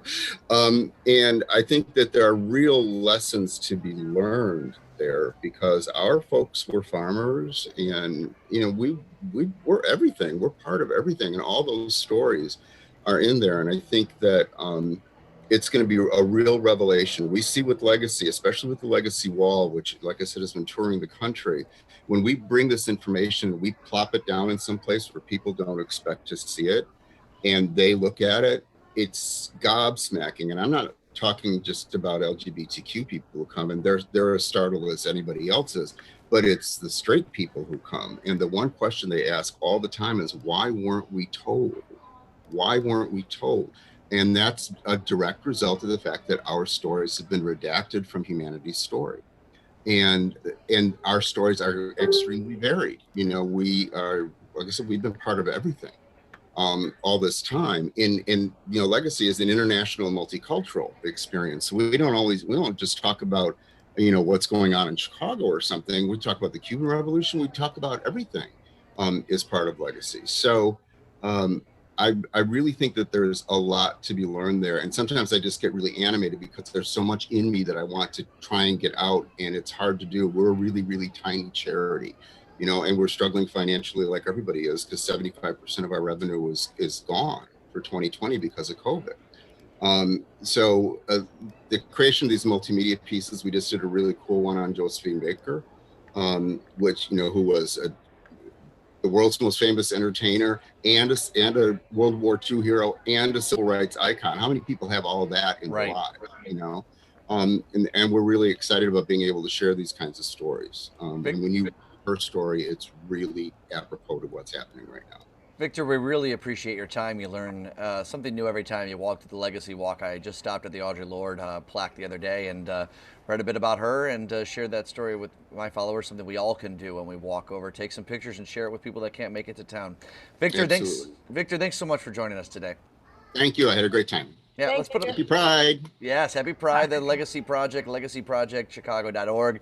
As you can see on that one thing, it's on Halsted, Belmont up to Waveland, Grace, kind of ish? Roughly Belmont to Waveland. All right, that's great. Thank you, Victor. Okay, have a good one. Thanks. Yep. And on that note, in honor of the Stonewall Uprising each June, as you know, Americans celebrate LGBTQ Pride Month, and in recognition of Pride Month, CW26 and Aiken Law Office celebrating Agents of Change. We want to hear and share those stories of yours. Use the hashtag #ShareYourPrideChicago, tag us CW26Chicago, or send us your Pride stories and pictures to jamrielshai@WCIU.com. We'll be highlighting your Pride Chicago all month long. And thanks to the folks at the Aiken Law Office, too. Fantastic. All right, guys. Well, not this weekend, but next weekend, we're going to be celebrating dads out there, right? Yes. So make sure you get your stuff. And if we all need some help getting a Father's Day gift, Josh McBride is joining us today with some good ideas for gifts for dad. I think he's almost connected to Yeah, we brought him in from the waiting room, and he's got to connect to the audio. We've done that to two. Wait. There we go. Josh, we've done that to two guests already where they were in the back of the room and didn't realize they were coming in. So you're ready. We're good. I was watching you guys on my phone, so this is very surreal. Josh, you got some great gifts for dad, huh? Yes, so many great ideas. We can jump right in if everyone's ready to go. Heck yeah. So we've all heard of man crates. You guys have probably seen this before. It's been everywhere. It's where you get sent this really awesome box and a crowbar comes outside of the box, luckily, because you're going to use it to pry open the box itself. And inside, there's different things. So in this box right here, this is the Kebab King crate. So you're going to break it open, and everything in there, from skewers to all your supplies to your sauces, everything that you need to go on the barbecue to create some really great kebabs. You can cook up like drool-worthy things. So inside, stainless steel skewers, bamboo skewers, there's kebab mix, there's chimichurri. That's at mancrates.com. I think the best part of that is it's an activity you can do with your dad to open it, for sure, and then also creating the stuff that's inside of it. So a lot of great stuff there. And they have so many other ones. There's sports crates, there's game crates, there's candy crates, and a ton of different other barbecue type crates that they have. I love the idea of having the crate and having dad immediately get to work on that. So like, here you go, Dad. Now cook us some kebabs, please. Yeah. Right. I sweat the other day opening one box. And I was like, okay, I'm not. All right. It takes time. So this is actually a fun activity for dad. Yeah, and I got my brother-in-law the like unique meats crate last year, and it's like different types of jerky. It was like ostrich meat, buffalo. It was really good. Ooh, yeah. They have everything. There's a games crate. So if like your dad is a big gamer, board games, stuff like that, a candy one. There's some really awesome and unique ones. Yeah. Amy, this must be the equivalent to getting a beauty box. Yes. Like hair care, makeup, beauty. Okay, now I get it. Yes, we need something too. My dad likes experiences on top of all else. What should he get? Yeah, so let's talk about, for the dad that loves to travel, I newly discovered Palace Resorts. Here's why it's so amazing. Palace Resorts, luxury, all-inclusive resorts in Mexico and Jamaica.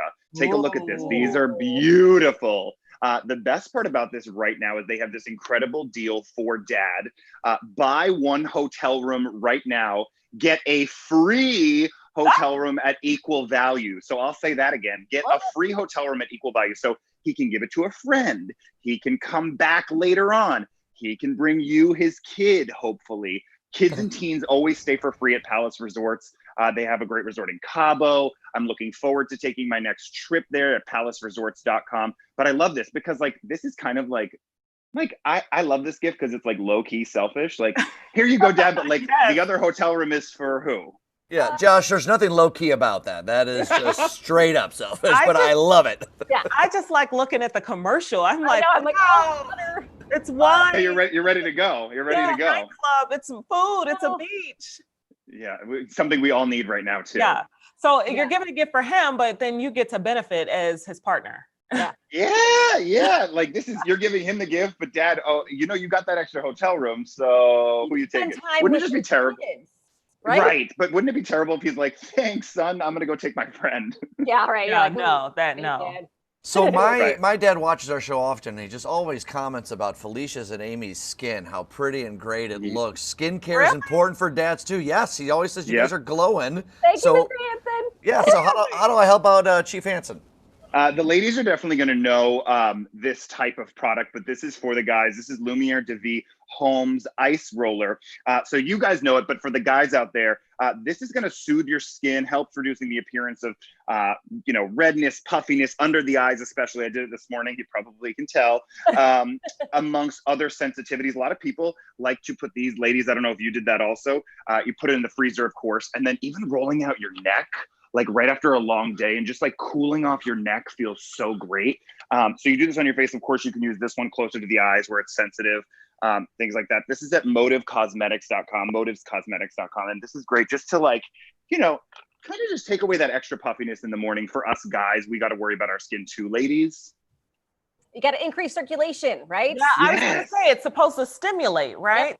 Yeah, and take away that extra puffiness, that extra redness. I have sensitive skin, so this is so great in the morning when I wake up and you just feel like, oh, I had 4 olives last night. I'm going to, take away some of that extra puffiness that's in there. Wake it up and get it going. Plus, you can bring that. You can bring that on the CTA. No one will give you a second look if that's you just rubbing your face out. There you go. No problem. There it is. Easy to travel with. Yes. All right. What's next? Next up, let's talk about Argo wine. I've got some wine here.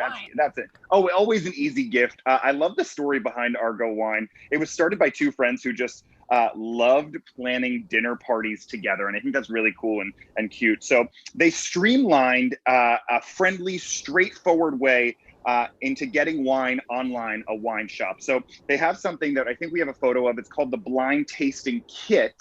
I think we have that. And that's really exciting because you can go on their website, look at this, select what type of wine you want. So the wine style, how many bottles, and then they send it to you. And it's kind of like an unwrapping activity for yourself or your dad, of course. And this is great because it's a surprise for everybody, right? And then you get to enjoy them and open them. That's at Argo, ARGAUX.com. They were fancy with the name. But some great wines there. And I love the blind tasting kit is really just fun. Again, another activity. Like you said, I love an experience while you're doing the gift also. You get drunk with Dad. Well, you said it. I did not say that. So the previous examples I've given were just really great segues. Here's what my dad really needs and loves. Gadgets. Okay. So this is really interesting because my dad, and no lie, probably has 500 flashlights. I don't know why. But it's a very dad thing, yes. But in every room, and then he'll ask me if I have. Like, Dad, I live in a 1-bedroom apartment in New York City. I don't need 6 flashlights in the apartment. We rarely go out of the electricity. But I will say that if you're going to get a flashlight, get a decent one. This one's really cool. This is from Hammaker. This is the 5-mile flashlight. How cool is this? So it's a beam that can be seen from 5 nautical miles away. So if you shine it, it can be seen. So I'm like, I love this for really late nights if you're going out, or throwing them in your car if you don't know where you are. Even if you use a boat, I think this is great also. That's at hammaker.com. I think that's awesome. Just someone's able to see that from 5 miles away. Yeah. When we were kids, we'd play flashlight tag. You'd be the king of the block with that thing. Right. You're going to hide behind the house? That thing's going to go through that house for 5 miles. Right. Are you kidding? No one's, you're going to win. I mean, the takeaway is you're going to win. Star Wars lasers. Remember you used to do that with the flashlights? 100%. But I think again, you just automatically win because it's a strong beam. And Hammaker has some great things for gadgets. That's my go-to gadget place.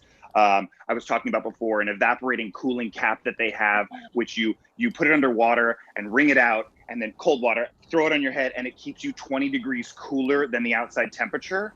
I'm like, Yeah. like the gadgets that they have over there are pretty awesome. Yeah. That is awesome, especially for, worker outers. Yeah. Worker outers. Yep, that's what I call them. Yeah, Worker exactly. outers. Worker outers. All right, last but not least. Yes, well, we're obsessed with face masks this time of year. This time, really, hopefully just this time of year. This is the Icon.me face masks by none other than the legendary Ja Rule. Washable, reusable. They can be folded easily, of course. High quality cotton, but these are really trendy and stylish. So I've been kind of jealous seeing people with like trendy, fun, like face masks that actually have designs on them and not just kind of like these sterilized, kind of hospital looking ones in the street. So these are Ja Rule's, and he kind of did it with the style of them, and they're so great. And they come with a lot of different colors. I threw something in here for the ladies also. There's some pink ones as well. Yes. The best part about it is the proceeds, a portion of the proceeds from the sale of these masks will be donated to the CDP COVID-19 Response Fund. So he's doing something to give back with the masks. You feel like you're giving back. 2 websites on that one, just because they're kind of between 2 websites, icon.me/mask or icon/merch.myshopify.com on that one. But some great stuff and trendy, like whoever thought we were going to need trendy masks, but now. Well, and now I'm appreciating that we can wash these just because it looks like we're going to need these way longer than we expected, unfortunately. 100%. And also, like, I feel like the longer we're in this, the more trendy the masks are going to come. Yeah. I've seen them with sequins, like the fun sequins pushed up and down. Yeah, no, but and they're great. And again, Felicia, like you said, like the quality too, you want something quality at this point as well that you can just throw in the wash. It's going to become like underwear, Yeah. Don't say that. Oh. No, it won't be forever. It won't be forever, but a little bit longer than we expected. So For nice sure, to for sure. something that looks good. Yeah, that's Absolutely. And that's what I got for you. And these gifts, I mean, we still got a week, so now is the time. If you're going to do it, today is a great day to get on this sucker. Yeah. Yeah, for sure. A lot of companies, I just checked, Sunday is the last day of shipping for a lot of these companies. Specifically not on this table necessarily, but there are a lot of companies that are out there that are last day shipping Sunday. So getting it a week in advance, which is, stressful for the last minute person. I know, and because the shipping windows are a lot bigger now than they used to be, so you actually have to be thinking ahead right now. Yeah. You used to get things in a day, and now it takes a little longer, of course, with everything going on. So. Yeah. So Josh, thank you so much. We appreciate it. Thank you guys. Details on all the stuff he talked about. I think we have a promo for all that. No? Yay. Okay, we do. I was like, wait. Josh McBride. You can see him on Instagram there at Josh Y. MC. Come on, it's Joshy McBee. It's Joshy McBee. Also, I'm wearing the same shirt I just noticed, which is very uncomfortable. See, if you just say Joshy McBee and somebody didn't look, they're going to think it's IE and they wouldn't know. So I always want to give the letter. Well, yes, but Josh YMCB, like that's boring. Josh, I want to sit in that recliner of yours. That looks like that really comfortable recliner. I'm mortified that people can see my actual house outside of this table. Oh, no, you did. You look good. You did good. Everything looks good. Okay, good to hear. Very good to hear. Thanks, bye, guys. Josh Y. Bye, guys. There it is. Josh Y. Bye. Appreciate you guys. I did that on purpose so people would know it was IE. He was like genuinely upset. He was like, come on. Who was that? Hey guys, before we move on to the next segment, I wanted to remind everybody that CPS kids are graduating this weekend. So we put together an awesome half hour to celebrate the graduates. We've had a very unusual year, right? So we meet some extraordinary students. We get some encouraging words from CW stars, from local leaders, from athletes. And we also get to talk to some of our very tiny 2020 graduates. So make sure you tune in Sunday. That is June 14th at 12:30 p.m. on the U and at 4:30 p.m. on CW26 for Graduate Together, Celebrate Together. Yes, we are celebrating together. We're also showing the community some love together. You should know about the Woodlawn Community Produce Pantry. It is happening tomorrow, June 13th. So make sure you stop on by the Edward G. Irvin Foundation Achievement Center. That's on 67th Street. The time is 11 to 2 p.m. and you can get fresh fruits, fresh vegetables. It's all free. So all you have to do is wear a mask and bring your own bag and show up. Just so you know, they are giving away some free masks. That that's starting at 10 a.m. So everyone's prepared. And this is all brought to you by the Greater Chicago Food Depository in partnership with the Chicago Alumni Chapter of Kappa Alpha Psi.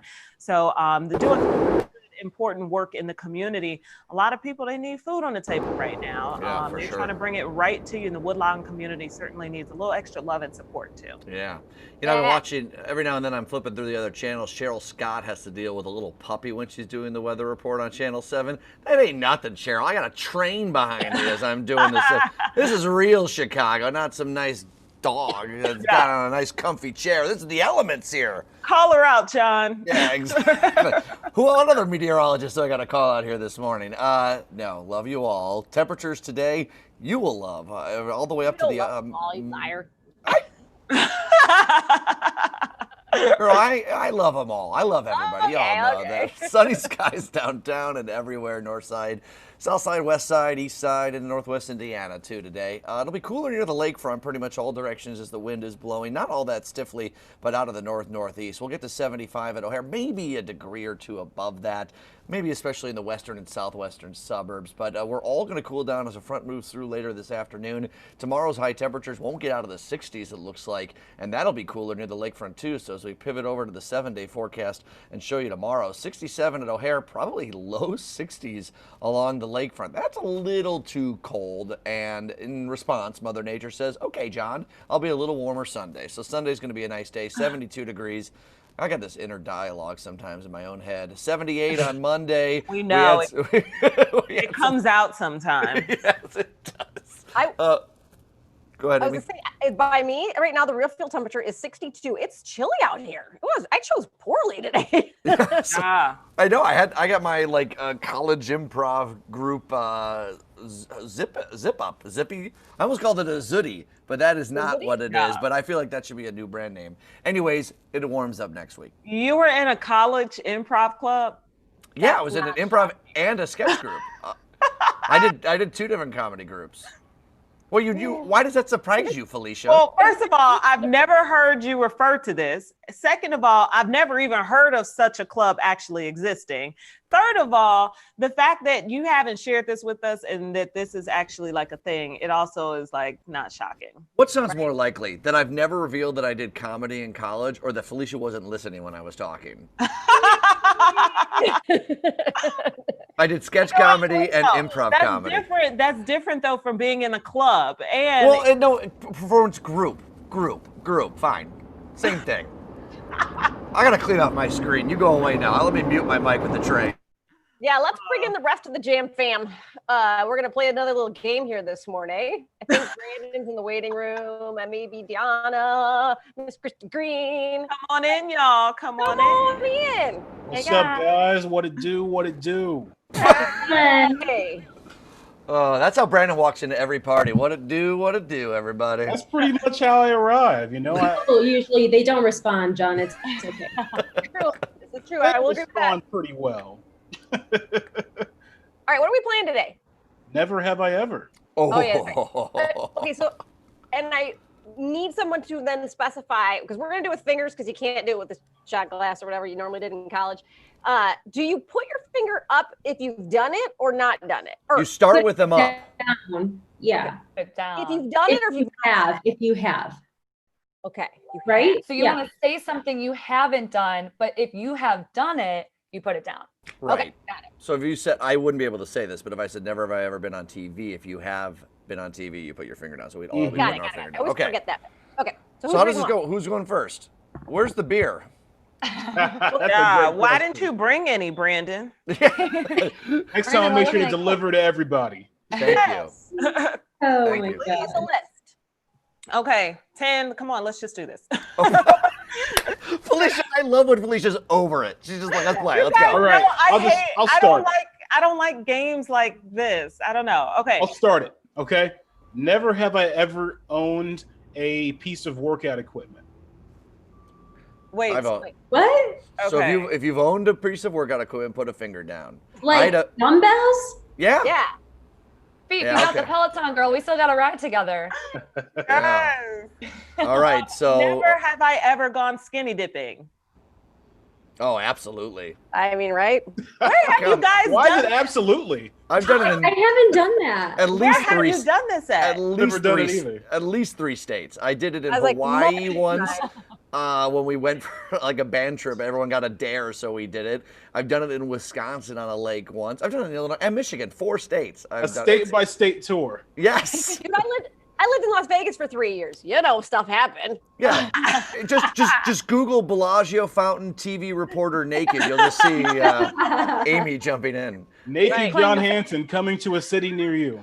Hey, I'm going to Wisconsin next week. Watch out, cheeseheads. All right. Okay, I'm next.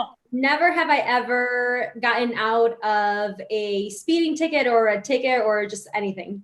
Oh gosh, I've been pulled over 18 times and I've only gotten 2 tickets. Yep. Never had a ticket. I've never had a speeding ticket. No, Either neither. I got over for speeding, but I talked my way out of it. You see, I'm black, so. Yeah, I was okay. We'll skip the racial divide conversation here. Move I on. know. As soon as I answered that, I'm like, oh God, yeah, that's. You want to know what privilege is? That is privilege. Yep. Mm-hmm. All right, I'll Keeping it go. real. Never All right. have I ever walked in on someone. Walked in on someone. Yeah. Like doing it. Just doing I it. had a college roommate. A couple. Yeah.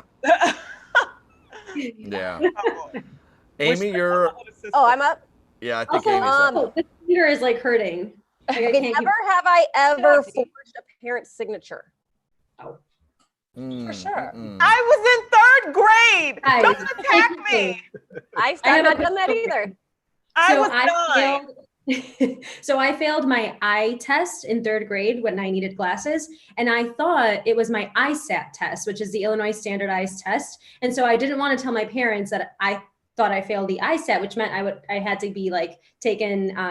What's it called? Do 3rd grade all over again. So I signed or whatever, and I couldn't see anything for like 2 months. And then later, my teacher called my house, and she's like, "Why do you not have glasses on or whatever?" It ended up being the eye test instead of the ISAT. Oh. I was wondering where that story was going. I was starting. Yeah. So for mine, we had to write. I was talking too much in class. And we were told to write our letter to our parents, and instead of giving it to my parent, I signed it and then took it back. But of course, at 9, my signature doesn't look like my mom's. Yeah. Right. All right, who's next? Is it me? I haven't gone yet. So Okay, go John. Never have I ever. I've canceled dates before, but never ever like stood up a date. Like we're going on this date and I just didn't show up. Oh, Dee, did you have? I forgot. So if I don't write things down, if I don't put it like in my phone or in my calendar or have a physical note about something, especially if it was someone that you're not necessarily 1,000% sure on, I forgot. And like he kept texting me like, "Hey, where are you? Are you coming?" I was like, "What is he talking about?" You didn't say anything? Well, I said I wasn't going. I made up an excuse, but that's like old news, you know? Right, the old "I didn't write it down" excuse. Yeah. I don't consider that standing someone up though if you actually just forgot. Like you didn't intentionally be like, "I ain't going." But I don't believe That's me. what Krista does. I love how she's frozen. She can't respond. Oh, now she's back. Okay. So we're back to the top. All right, kind of along the same lines here. Never have I ever ghosted somebody. My gosh. Like, might as well call me Casper. Are you kidding me? Yeah. It's too many to remember. Here. I haven't purposefully ghosted someone. I always try to have the conversation because I think that person, you deserve it. But the times that I try to have the conversation and they just don't want to have it, and then just fizzles, and here we are. I am doing good right now. You're doing Nice. bad. You got all of them. No, in my in my single days, I would feel like if I hadn't gone on 3 dates, there was no need to explain anything. 1 or 2 dates didn't go so well, or I didn't feel it. I'm just gonna ignore that person for the rest of my life. Well, I will say Deanna's impressive because I got at least 10 plus years on her, and she's way ahead of me. Okay. Hold on a second. No, me, Felicia, and Jen are on the same hand almost. Oh, and Krista, there we go. Yeah, that's Krista true. and I Good- are almost the same age. Good call, Dee. Just lives a little. Yeah. That's it. Right. Who's next? Who's next? Who was after Brandon? Felicia, go ahead. Felicia, yeah. Yeah. Never have I ever. No, I'm not gonna do that one. Never have I ever called someone to for me to pretend like it's an emergency, so I can get out of like Oh. or anything. I got a bad one. You got me on that. Oh, Brandon, tell your story. The date was just terrible. It was a terrible story, a terrible date. So I texted one of my friends and said, "Hey, bro, I need you to I'm gonna put you on speaker too. I need you to really dramatic this up. I need you to play this up and say you really need my help. I want you to cry." And he did a great job, Oscar-worthy performance. And I'm like, I'm sorry, he's had a rough life. I gotta help him out. He's had a rough life. Not even a rough day. Like, oh, this guy's messed up. Why was the date going so bad? Why? Ooh. Yeah, she must not have been cute because you would have stayed if she was cute. Not at all. I need substance. And she just wanted to talk about herself and her influencer. She wasn't going to pay. She wasn't going to pay for Brandon. That's why. No, I will admit that one time I changed my buddy's name in my phone to Grandma. I had no grandmas left. And so I left it out on the table exposed so that when the person called, it said Grandma. So it was I went the next level because I was a little apprehensive about that date. So I'm like, oh, Grandma's calling. he didn't know that they've been dead for years. And I'm like, hey, Grandma, what's up? Oh, Grandma's in trouble. And that's a true state. I know. But I figure it's not bad. It's not bad karma because unfortunately both, You're already John, gone, right? you are so shisty. That was bad. I admit. I felt icky about that one. You All right. learning some stuff. Who's next? Krista, are you out? Or Krista's frozen again? Krista's frozen. Yeah, she's back. Krista, I'll go. All right, go ahead. Again? No, you're good. You're good. Go ahead. Never have I ever been caught breaking and entering. Breaking and entering. Girl, we don't do that. We are black. Breaking and entering? That's a crime. Like, what? And my head goes to like getting in the zoo late night or, I don't know. Breaking and entering what? Thank God you've never caught breaking and entering. Right. Maybe you try to get into the lakefront. Okay, well. Times. That's not like B&E. jumping a fence? Like jumping a fence. Yeah. Okay. Where you guys? It's me. What do you think? I don't know. You're talking about robbing people. I don't know. Hey, how about on that note, let's do Never never have I ever stolen something. Oh, dang. You got me on that. Let's go. What'd you steal? Pokemon cards when I was young. That's a tough Guys, lesson. I have city property in my room. Deanna, why don't you have only 2 fingers left? What happened? Get your parents. Because I have a street sign in my room. It says Drake Street. Okay. Shoot, I forgot we stole a street sign too. Yeah. I It's stole a special children playing. I stole a ball out of the McDonald's ball pit, which is nothing, right? Right, nothing. But I How can't. do you No, hold on. remember that? Because, and I'll tell you why. My parents made me take it back to the McDonald's, apologize to the McDonald's workers, and I had to put it back in there. And then we had a friend who worked for McDonald's because when they were out of Oakbrook, I had to call a friend's dad. I had to call him and apologize for stealing part of his company's property. You should shame your children and look at the stand-up citizen Jonathan You are is now. and look at Deanna being nice and all. I've never lied about my dead grandma. I'll just say that. Oh, good point. Good point. You know where they had the open candy, like the Brock's Pick and Mix candies? Yeah. So like I took 2 pieces of candy once when I was grocery shopping with my mom, and I felt so bad by the time I got to the checkout. I gave the lady the wrappers and I paid for them. Oh, well then you didn't steal, but I see you were about to. You were very close. Those candy stores where everything is open is so hard to not just, Yes. Wow, yeah, I am guilty. Wow. He's like, it's so hard not to. Stealing It's so hard not to steal. What a take. Does anyone have a good wrap-up one? Because our executive producer's already telling us to wrap up on the comments, but let's pretend we didn't see it for one more good one. Who's got it? Never have I ever called in sick to work, called in sick for this job and not been sick. Oh, This job? This Okay. job. Okay. I can keep it up.